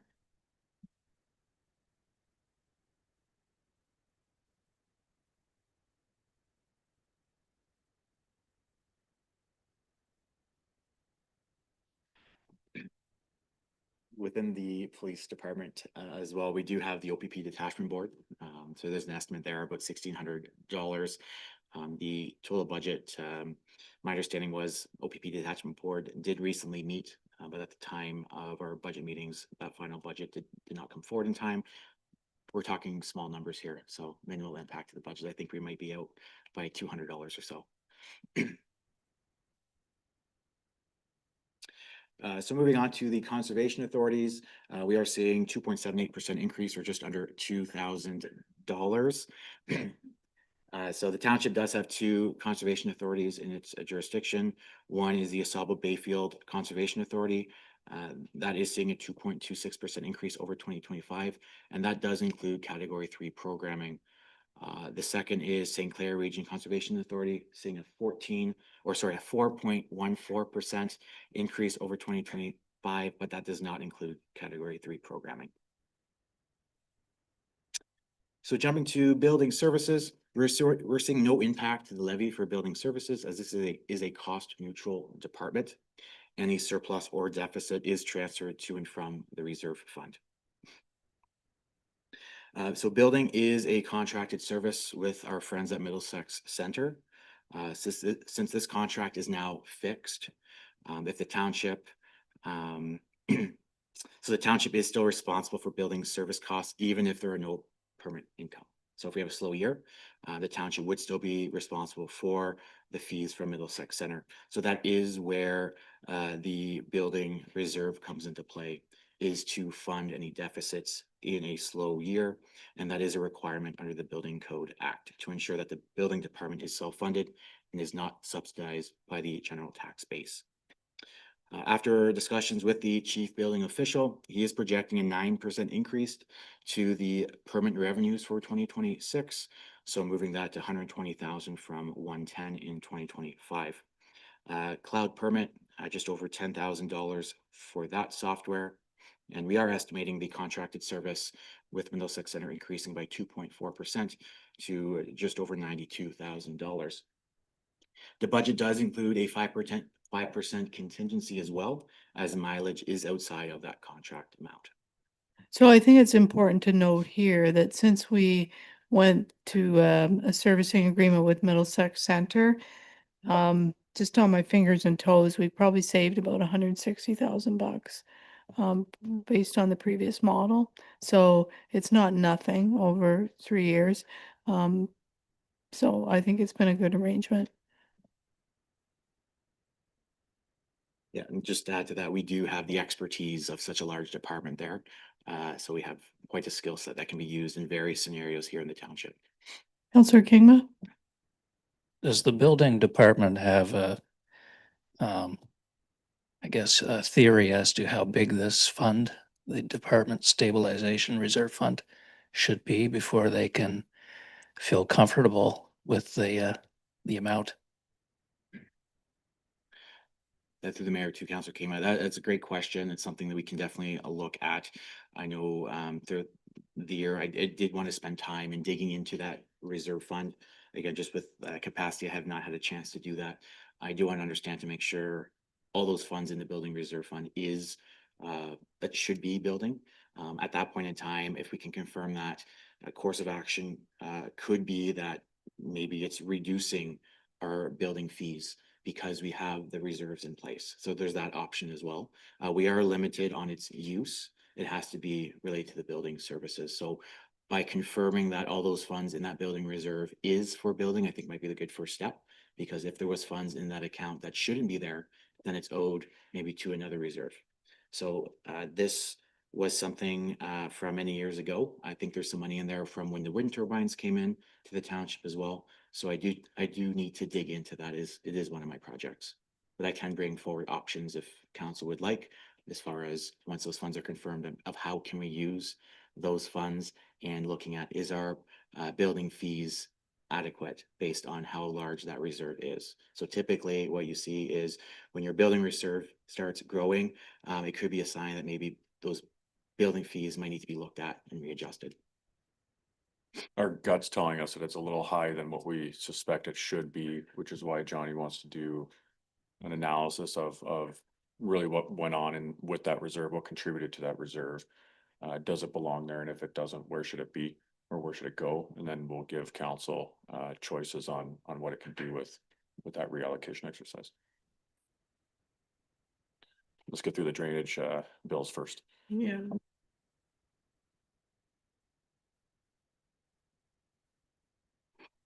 Okay, jumping to bylaw enforcement. So again, continuing with their successful partnership with Middlesex Center, they also provide bylaw enforcement services. This service with Middlesex Center is based on use. It's not a fixed amount.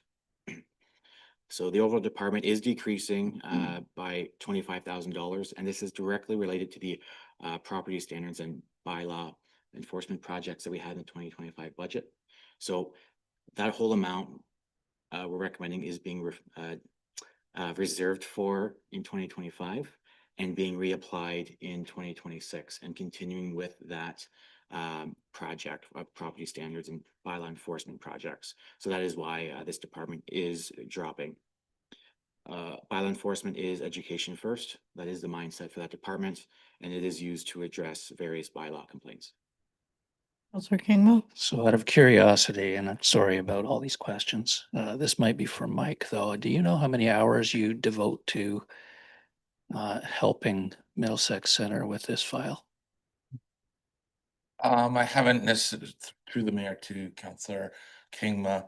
I haven't specifically tracked, but I'm probably about, I don't know, 2 hours a week on bylaw, just receiving the inquiries, sending them out, following up with any questions on bylaws that they may have.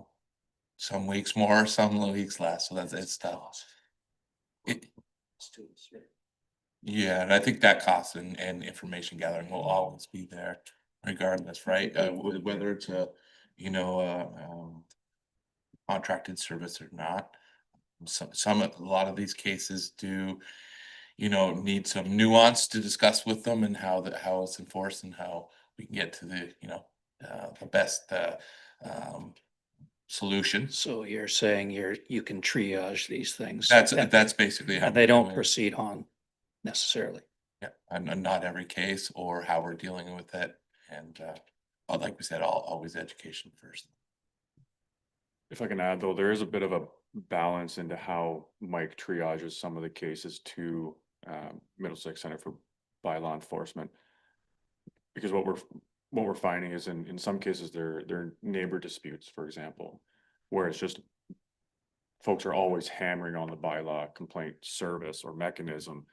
And if we kept sending that to Middlesex Center, for example, we might not have a bylaw officer support service any longer. So there is a bit of a balance, and to Mike's point, there is quite a bit of nuance into how we do triage these things.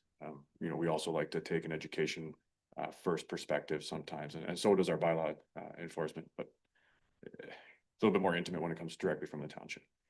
Yeah, some are civil, some are public health that have, like, they have to deal with the health unit. They get redirected by staff.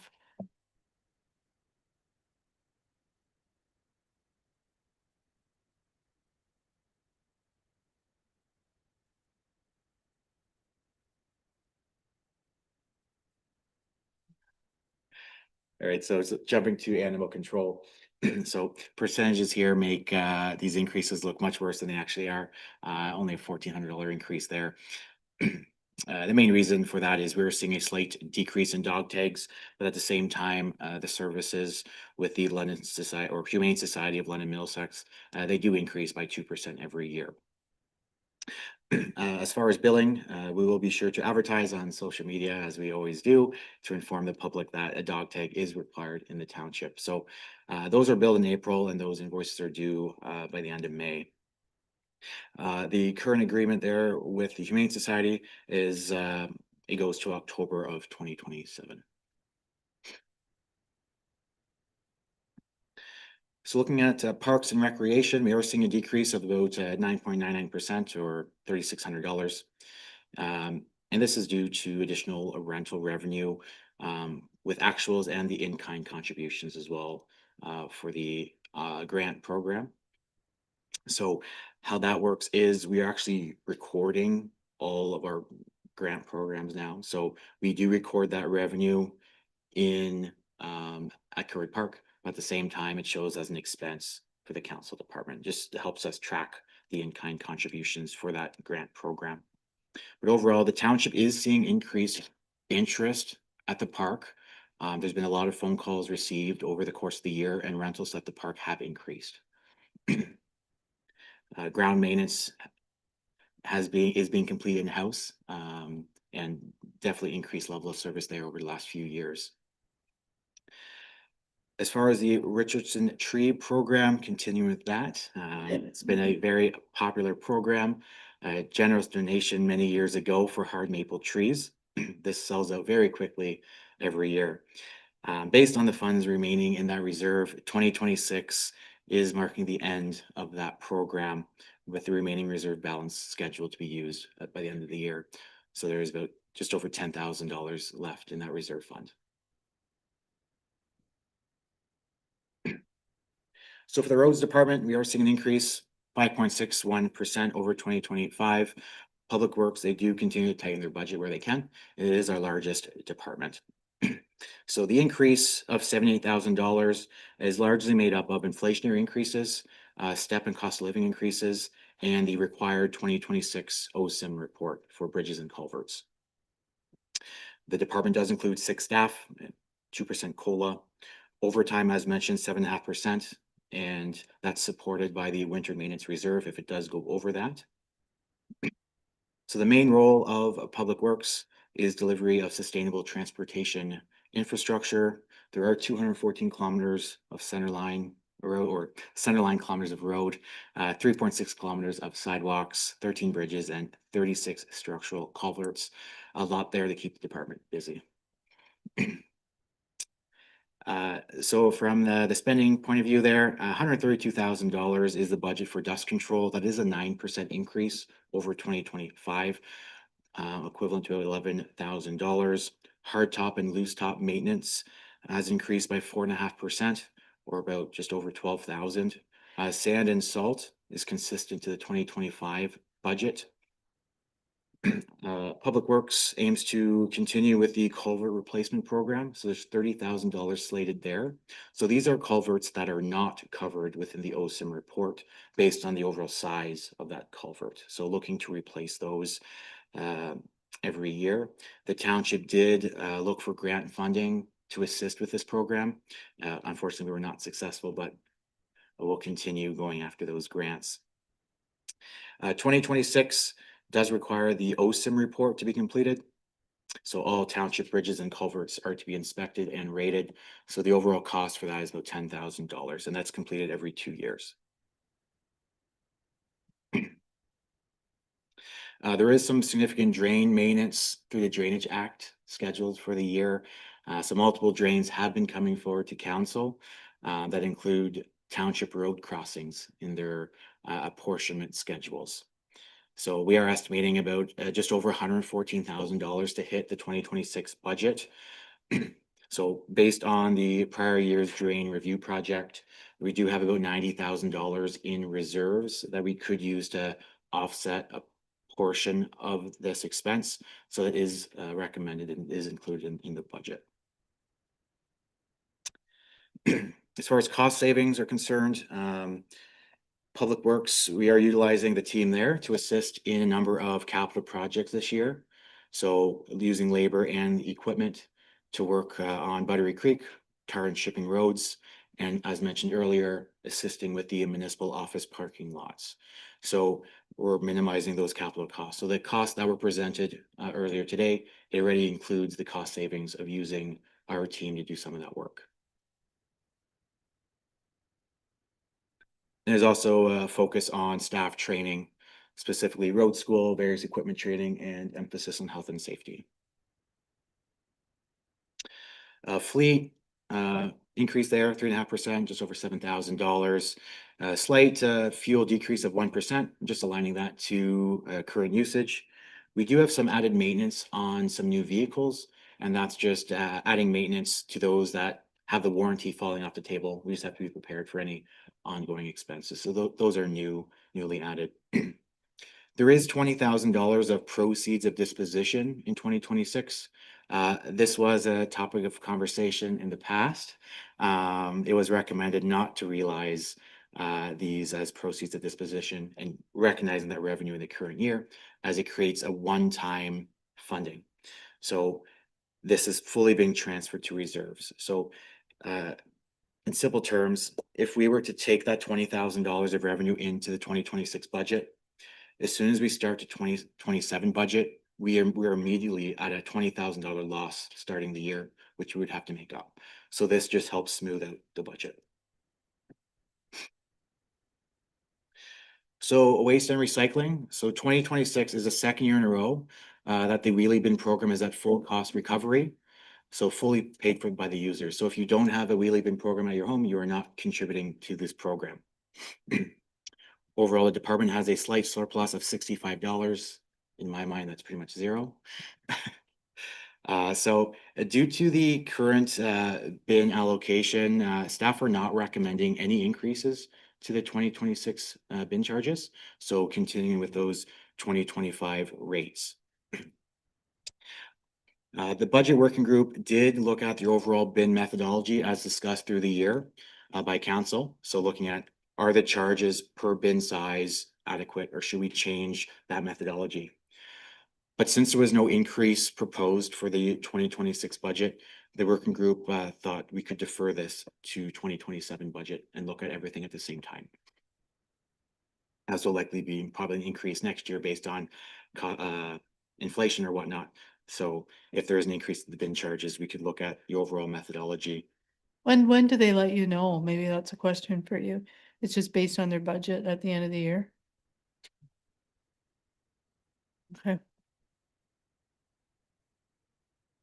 And maybe I can add on to that. So BRA does advise us. So it is aligned with the Ontario September to September CPI. So whatever, when that's announced in October, we know what their increases are going to be. So it's at 2%. There's also averages used based on the overall waste that we're disposing. So when we put together our calculations for the year, we are actually taking all the tonnage of waste. We are looking at averages and determining what that cost is, including the annual increase. So by taking all that into account, that's how we come up with the estimated costs of the program for the year and if an increase is required or not. So overall, for the wheelie bin program, the in-year surplus is $68. The 65 is a year-over-year change. The 68 is in year, just to highlight, it's not a typo. I like your attention to detail. We're in good shape here. So recycling, so this is new. I just want to focus on this. I did have a meeting with BRA the other day just to understand the changes coming forward in 2026. So the province is shifting responsibility of recycling collection from municipalities to producers. A residential collection will remain the same. There's no impact to residential properties. It will still be picked up by Blue Water Recycling on the same schedule. However, the impacted properties of this change are the industrial, commercial, and institutional properties, better known as ICI. So, like I said, I did have a meeting with the BRA, and they have highlighted that there are new routes being established and pickup days for recycling for those ICI properties. So BRA has been reaching out to those impacted properties about the changes and providing pamphlets. Can just jump in there.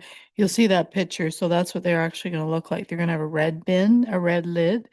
And my understanding, I just learned on Sunday is, for example, churches will fall under that now. And I believe in this area, the pickup day might be Thursday because it is in Strathroy. So I can't imagine them sending a separate truck because we don't have that much. So we'll see. We'll see. Waiting. Stay tuned, I guess. So I was advised that they actually can't be on the same truck as residential. So all ICI has to be on a dedicated truck. Yeah. Yeah. So if I guess somebody's an ICI, I would reach out to BRA to get more information as far as the pickup days. And as far as the bins that you can have, they are going to be changing the bins, as the mayor has alluded to there. They will be red bins to differentiate. Deliver those, like they'll deliver them and hopefully there'll be some communication around that as well. That's correct. So I know they have been attempting to reach out. I'm not sure if they're swapping bins or just replacing the lid, but I know the lids are changing just to make it obvious for the driver coming by. So by the end of Q1 of 2026, BRA will be providing the township with options of how to proceed once they fully understand the financial implications of this new ICI change, as there's going to be increased cost there with a separate route, separate truck. So naturally, those costs will increase. BRA has offered that if council would like, they could come to council to present this information with the opportunity to ask questions. So after that, we have until the end of Q2 to make a decision. So there'll be some options presented to the township of how we proceed with ICI recycling. So overall, for 2026, the ICI pricing for recycling will remain status quo. It's the exact same costs that we incurred in 2025. BRA did indicate that because the costs are increasing with a separate truck, separate route, BRA did have a surplus, or they're projecting a surplus in 2025. So they've agreed to take on any additional costs of the program.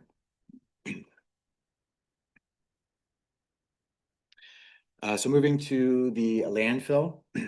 So as outlined in the November 3rd council report, the landfill has reached capacity as confirmed by the topographic survey. So under the environmental compliance approval, the township must immediately stop accepting general non-hazardous waste to remain compliant. So as a result, from a budget perspective, we are dropping the revenue to zero for the 2026 budget for landfill revenues. The landfill site will continue operating though with limited materials, and a full list of materials are listed on the screen there. It's also listed on our website as well. And this is just to ensure that we are consistent with what's permitted under the ECA. So due to these changes, covering fees will no longer be required at the landfill. So that produces some savings as well into the department. The working group is recommending that those be redirected to the landfill reserve. So in the next slide, I'll talk about the overall strategy to address the post-closure liability. So overall for 2026, the landfill is projecting to run out a loss of approximately just under $105,000. So this reflects the loss of revenue, the operating or the ongoing regulatory monitoring required that continues regardless of which long-term option council wants to select. So a detailed options report discussing expansion, closure, or transition to a transfer station will be brought forward to council at a future meeting once staff and GHD, which are our consultants, have consulted with the Ministry of Environment, Conservation and Parks. So turning to the financing strategy here. So there is a post-closure liability for the landfill. So we do have to raise a certain amount of money and have that parked for the eventual closure because there's monitoring that lasts for years. So the inflated amount we should have parked in a reserve is about $733,444.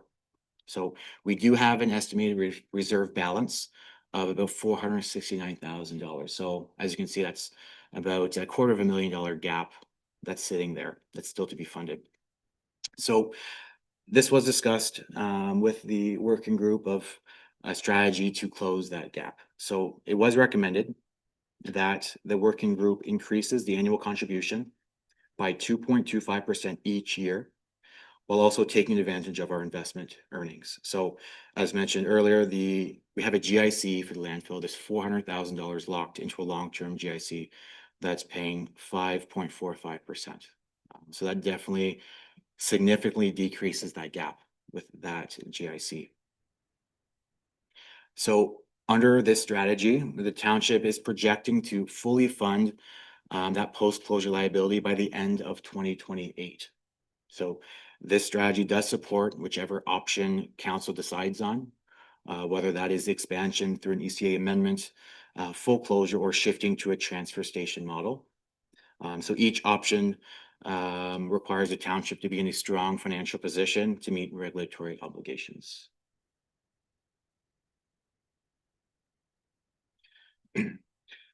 So Kerwood wastewater, seeing a decrease over 2025 5 there. And this is because 2025 was a heavy maintenance year. I believe Coulter did mention it's once every 10 years type maintenance. So last year was that year. So there was a lot more involved. So that's why we are seeing a decrease of about $14,000 in the department.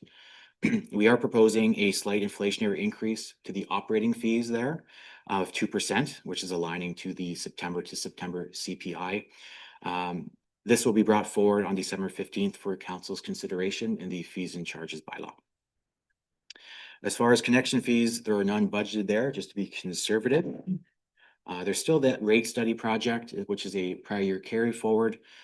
So this is just to review the wastewater rates, ensure the operational costs of delivering the service and the full life cycle costs are incorporated and are sufficient. So we are waiting to complete this with the Center Road rate study to realize cost savings in doing both together.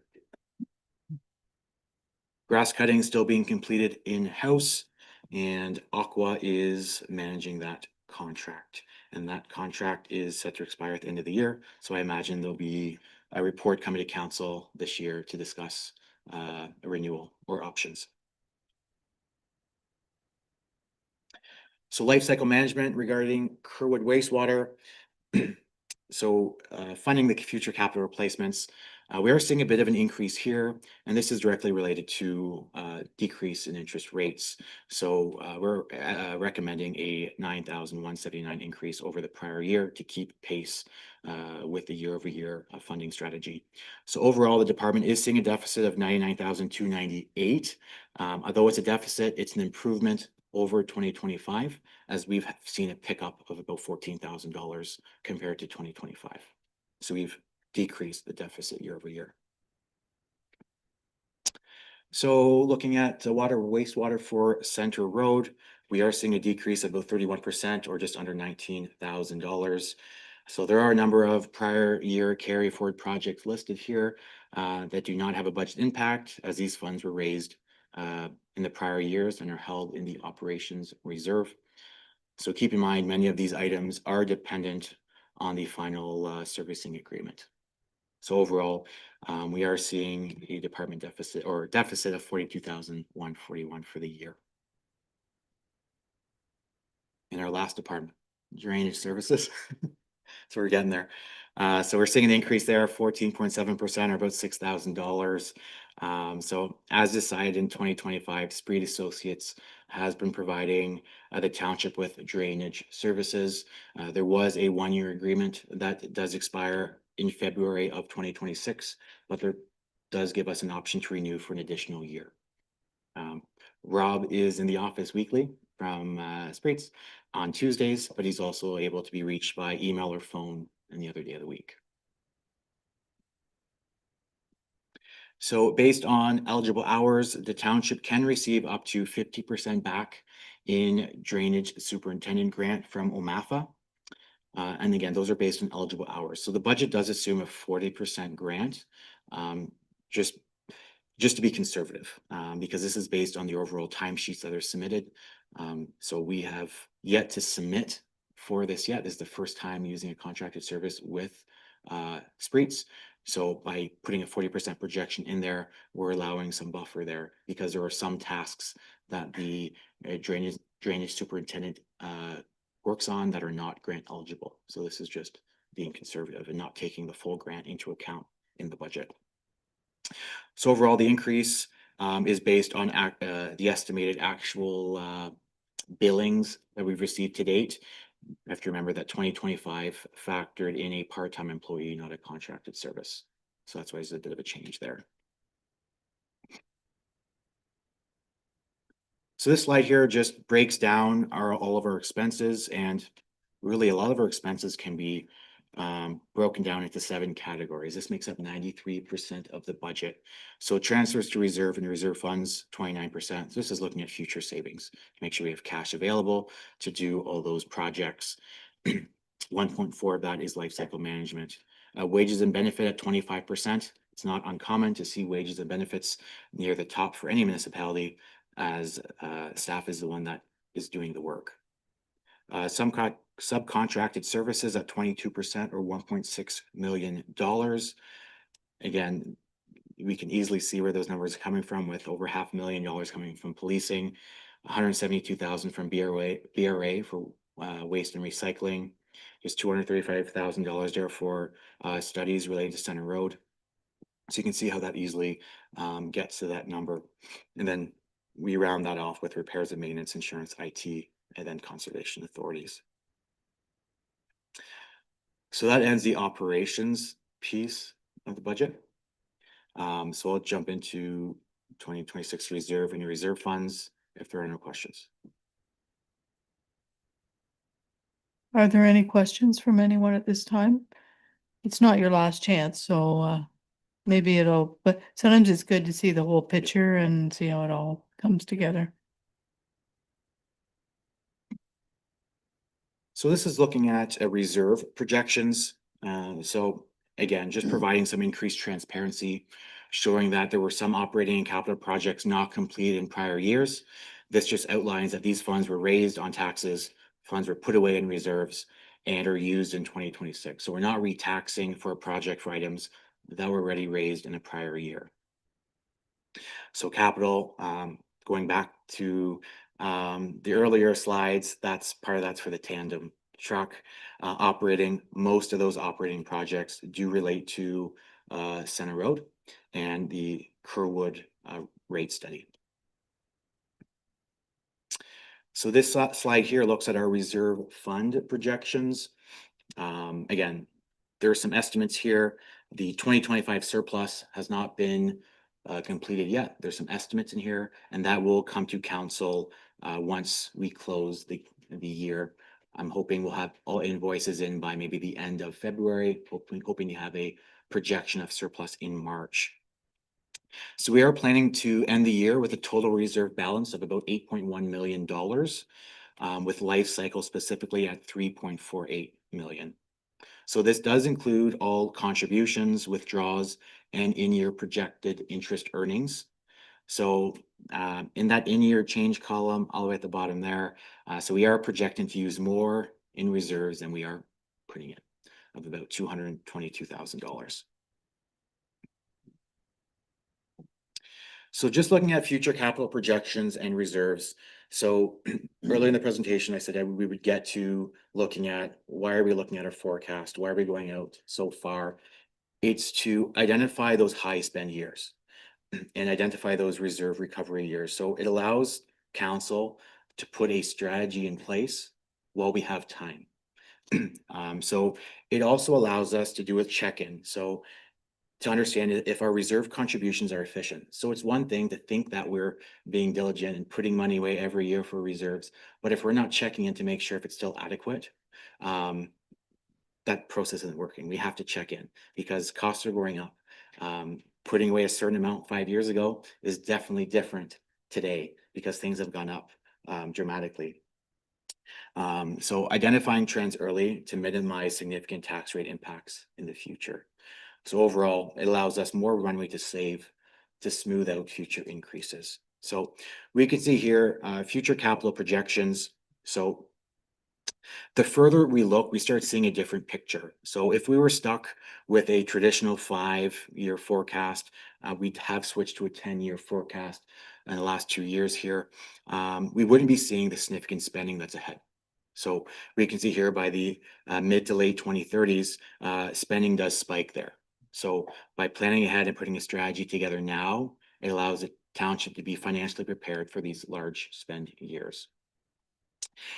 As mentioned earlier, that spike is largely to do with a lot of those east-west roads that were paved many years ago, coming for full circle for resurfacing, and a few bridges as well. So this is the strategy that we're looking at. There are some assumptions here, assuming that OCIF and CCBF remain consistent and are not cut. Also, there are some new capital projects that have been removed from this forecast. So if we're adding a sidewalk, say along a road, it's not included here because that wouldn't be part of the life cycle management reserve fund because that's considered a new asset. So again, this slide just illustrates the township's long-term reserve or life cycle reserve projections and highlights the scale of capital work coming forward in the later years of our asset management plan. So as mentioned, there's a bunch of major resurfacing and rehab projects in the mid to late 2030s there with those east-west roads.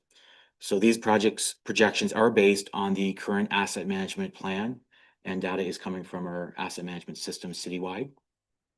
So roadwork timing will continue to be refined based on projections. So this is a data-driven approach right now, what's in front of us. So the data can help us prepare and build a financing strategy.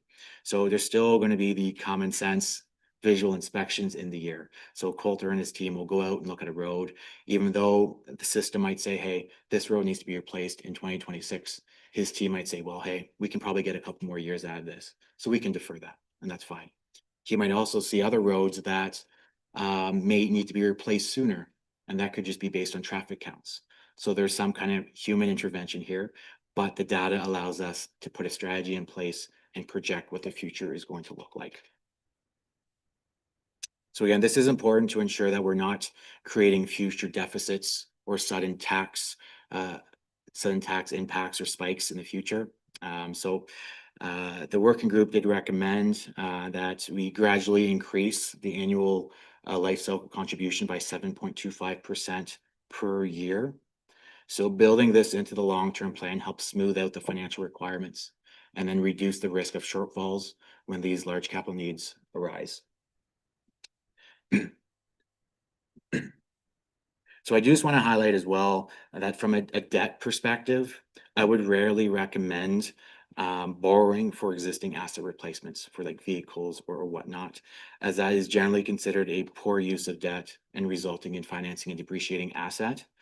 However, debt can be an appropriate tool for a growth-related infrastructure that has a clear return on investment, such as enabling new industrial commercial developments that expands our tax base, for example. So that type of borrowing supports the long-term sustainability of the township, whereas using debt for life cycle renewal would simply defer costs without creating any growth or revenue for the township. So overall, this strategy does increase the annual contribution to 92,117. So that's the total contribution to the reserve. So in the earlier slides, you would have seen, I believe, an $82,000 number. That's just looking to change year over year, because I believe that account did incorporate DC exemptions as well in the prior year's budget. So that's why it's less of an impact. But the overall amount that we're adding to the Lifecycle Management Reserve Fund is that 92,117. So I just want to highlight too, so this is 7.25% per year. If we were just to change that number to say a 7%, we would start seeing deficits in those later years. So that's how we decide on the 7.25%. This slide here just provides a visual timeline of our life cycle management reserve fund based on the current asset management projections. So you'll notice a sharp nosedive or decline there in the late 2030s. That's reserve being drawn down heavily. So it's important to know that this projection does not factor in any future growth or new assessment. This is status quo. So the recommended 2026 budget does place a strong emphasis on targeted investments in industrial and commercial development. As that assessment base grows, future annual contributions to reserve will increase, helping offset these projected declines and reducing the burden on the existing rural tax base. So in other words, this budget is really setting that foundation to ensure that the later year pressures are manageable and not carried solely by the current taxpayers. So looking at our overall investment strategy, so as mentioned, we are seeing declining interest rates. We still have a few GICs locked in. So before we get into investments, our current bank interest, 2.95%. We do get prime minus 1.5. Not terrible, but we're well past the high interest rates we were getting the last couple of years. This is just the new reality. So from investments, we have two cemetery GICs. First one, again, small dollar value, 56,000, but at least we're maximizing what we can get out of that money. That money cannot be touched. We can only use the interest earnings. So that's why that was locked into a 6-year GIC. That small GIC after that, that was just part of a cleanup project. We just wanted to align all funds to mature at the same time. So that's why that one's only just shy of $600. The landfill, as we were talking about earlier, as far as that strategy, we did lock in $400,000 into a 5-year GIC.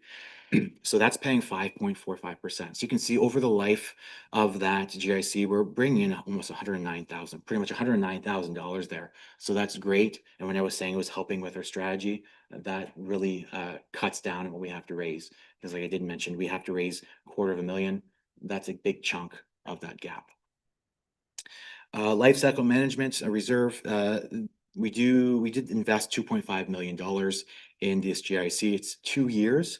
It is maturing later this month. That was paying 5.86%. Great rate. Almost $300,000 over the course of 2 years there. So we'll be getting a payout there of $146,000 in the coming weeks here.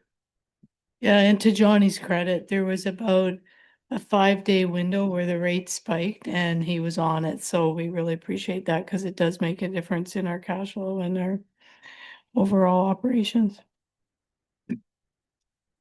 So things have changed a bit as we are looking at the cash flow available, as that has been a priority due to the upcoming projects. So as the Life Cycle Management Reserve Fund has been declining a bit here with some large projects that we have undertaken, it's all about cash flow planning now. So we have to get a budget approved here, look at our forecast to see when we need money available, and then find GICs that can fit that cash flow strategy. So at the current time, we do have a promotion offered by Meridian Credit Union of 3.75%. So again, much better than our bank balance. So we are rolling in those GICs that are coming due. So that $2.5 million GIC that's coming due in a couple of weeks, we'll likely roll that into this account, receiving the 3.75 promo, but we'll be on the lookout for GICs probably at the end of Q1, just understanding where the Bank of Canada is headed for the year. I know rates remained the same today. I believe the announcement was no change to the interest rates. Oh, Wednesday? Okay. I think they're saying that there's not going to be. Yeah. Yes. Yeah. So we'll see how that shakes up in Q1, but we'll look for opportunities for GIC rates, but that will be based on cash flow planning. So cuts made by the working group. So we did present a 15.31% tax rate increase to the working group. There was numerous cuts made there.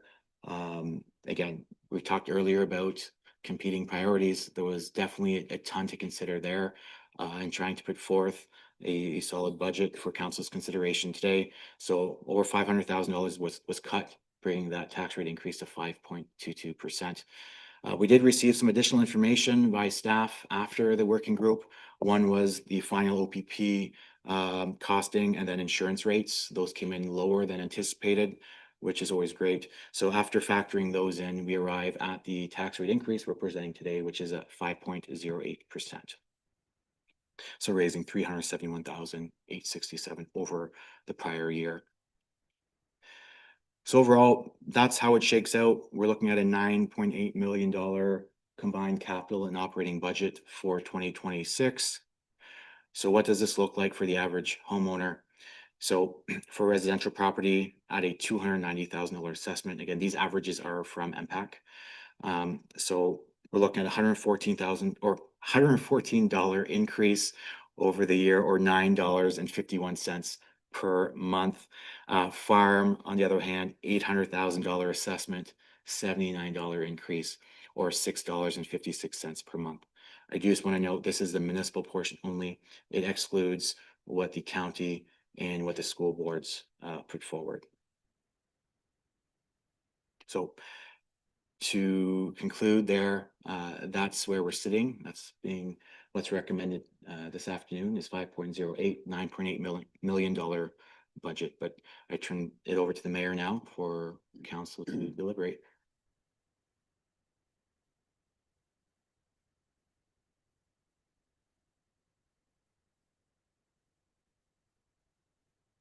Okay, so if you didn't know before why we need to increase commercial and industrial assessment, you probably know now. So first off, I want to thank Councillors Campbell and Brody for taking their turn, as they say, to sit on the budget committee. I think it's a worthwhile exercise, and you really get an appreciation for what the challenges are for the revenue we're bringing in, trying to manage our reserves properly, even from an investment standpoint, and where to spend the money, because there's always competing priorities, and it's a tough job. So thank you very much, guys, for doing that. Are there any like specific or general questions from anybody for Johnny at this point? Counselor Kingma? Through the mayor, is there any prediction as to the education component? Is that status quo, do you figure? Through the mayor to Councillor Kima, a great question. I haven't heard of any change. Since I've been here, it hasn't changed. So if I was probably a betting man, I would probably say it's probably not going to change, but it could. I just haven't heard yet. Well, and as you're aware, we don't have a trustee to reach out to for any intel on that due to what the direction the province has gone in, so.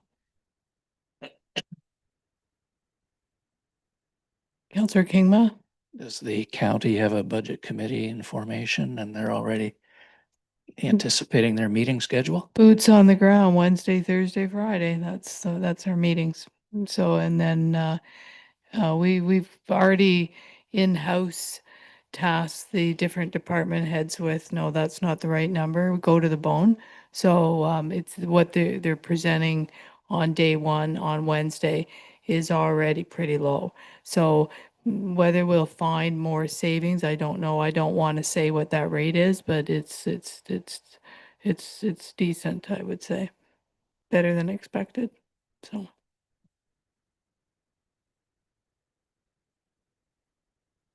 No, I'm not going to tell you. Go ahead, Counselor Kingman. You stole my thunder. No. Was going to ask, did I see in the projections the Adelaide garage being pushed into 2034? And if so, can I have the methodology for that?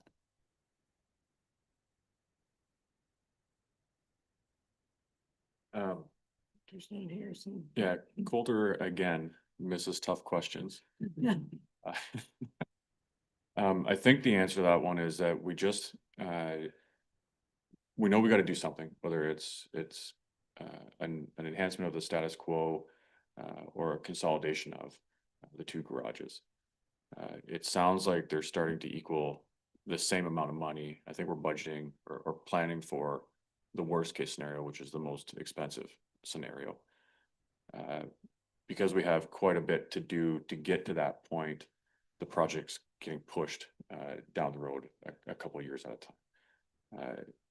It allows us to save for that cost for sure, but we got some work to do in terms of understanding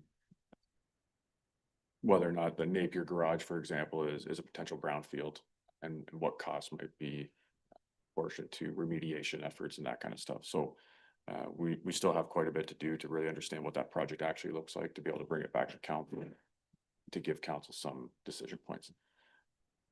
If council wants to push that project forward, that's council's prerogative and we will do that. It's just, this is our projections.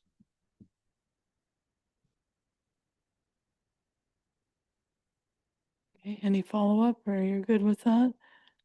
Okay, thank you. Okay, anybody else? I know people have had a chance to go through the numbers with Johnny, so there was the mention earlier about I know it's not a lot of money, but it then creates additional work for the office is the compensation review. So we've heard from two counselors as to whether you want to go through with that or if you want to just pause it. So Counselor Brody? Through you, Sue, I think the talk of that was, I know just personally, when we started council, it's this second term, I didn't even know what they made. I had no idea. It wasn't a non-issue for me either way. But we were so on the lop side because we didn't know. And until we did a comprehensive review, kind of got us in line. Then we knew what other townships were at. I'm not looking like, I don't need a raise, don't want one, it's fine. But the only thing with doing a review, it does have it clear for, say, we're not even on council next term. Makes it clear for the next 4 counselors. That was the only train of thought with, right? If you don't do it, all of a sudden now we're gonna be 8, 10 years again of, we've never done this again. Back to ground zero. So that's the only, my mind is why I would want to keep it. I'm not saying if it says a raise, we may turn it down regardless. But at least, going ahead into the next new council term is kind of what the talk was when we did our. Okay, Andrew, did you want to add anything? Yeah, I think the same feeling as Councillor Brody in terms of just the fact that without the information, then we're really setting up next council, whoever that may be, again, if it's 5 different faces around the table with the information of what it looks like compared to other municipalities and all of that type of stuff. So I think it really was for the dollar value not being very significant. It really was just putting something on the table that then council can decide based on actual information. Okay, thank you. I'm correct me if I'm wrong, but I'm kind of surprised that AMO doesn't do an overall salary survey. Because there's other boards I sit on and I won't mention, but they do, like every other year, at least they do a salary survey so that they know where they sit in the marketplace, because there's oftentimes depending what the industry is, you run risk of retention. So, there is some merit in the real world about doing it that way. The municipal world obviously works differently, but yeah, so I can see your point and it's well made. Um, so with that information, do you want to proceed with it, or what is, we can go by vote if someone wants to put a motion on the floor? Sure, go ahead, Councilor Was that Brody. 5,000 just kind of an estimate too? Like it might only come in at 2 or 3 to do it, maybe. I don't even know if we really know exactly, do we? No. What would the actual cost be? I think we pegged 5, but we don't even really know what it would be. Yeah, I got that number from a compensation review consultant.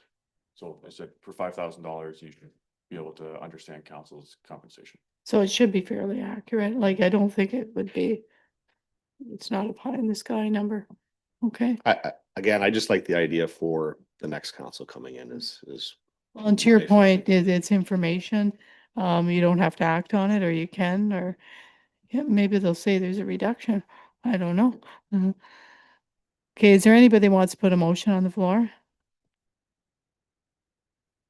Okay, Councillor Brody. I move we just leave it the way it is in the budget. Okay, and go ahead with it. Okay, is there a seconder? Councillor Campbell, all in favor? Sure, I'll go ahead. So that's carried. Thank you. Whoops. All right, anything else for Johnny? Councillor Kingma. This is a more general question. I think the province just passed legislation requiring us to procure from Ontario and Canada more broadly as part of our procurement practices. Has that discussion ever been circulated throughout the staff? I got through the mayor to Councilor Kim, I got a call with Josh White at the county who assists us with our procurement to understand what that looks like. So he needs some time to put that information briefing package essentially together for CAOs. I'm sure it'll be on one of our topics or agendas fairly quickly. Yeah, because there's also, when you look at that, there's also the challenges of supply chain and, we all know who we don't want to trade with, but at the end of the day, if it's the only the avenue to procure a product, then we're kind of, our hands are tied there. Okay, so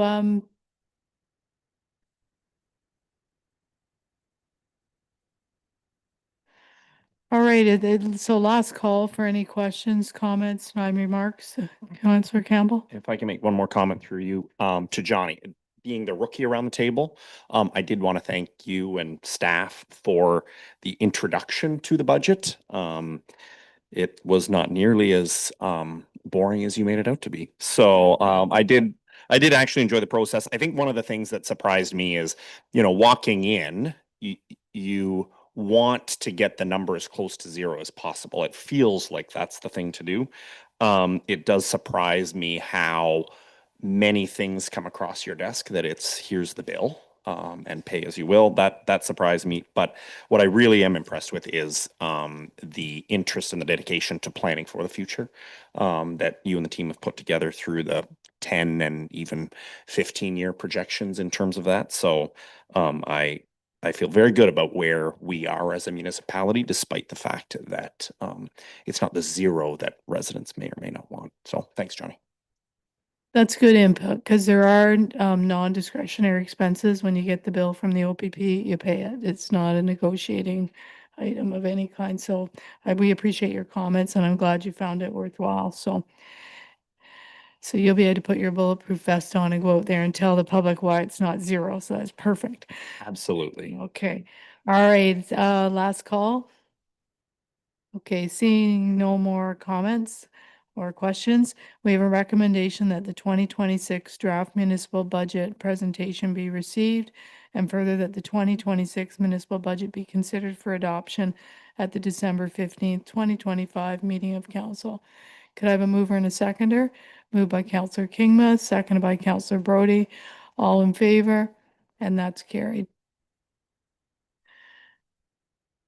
Okay, we next up have a recommendation that bylaw 55 of 2025 confirming December the 8th, 2025 receive first, second, and third and final reading.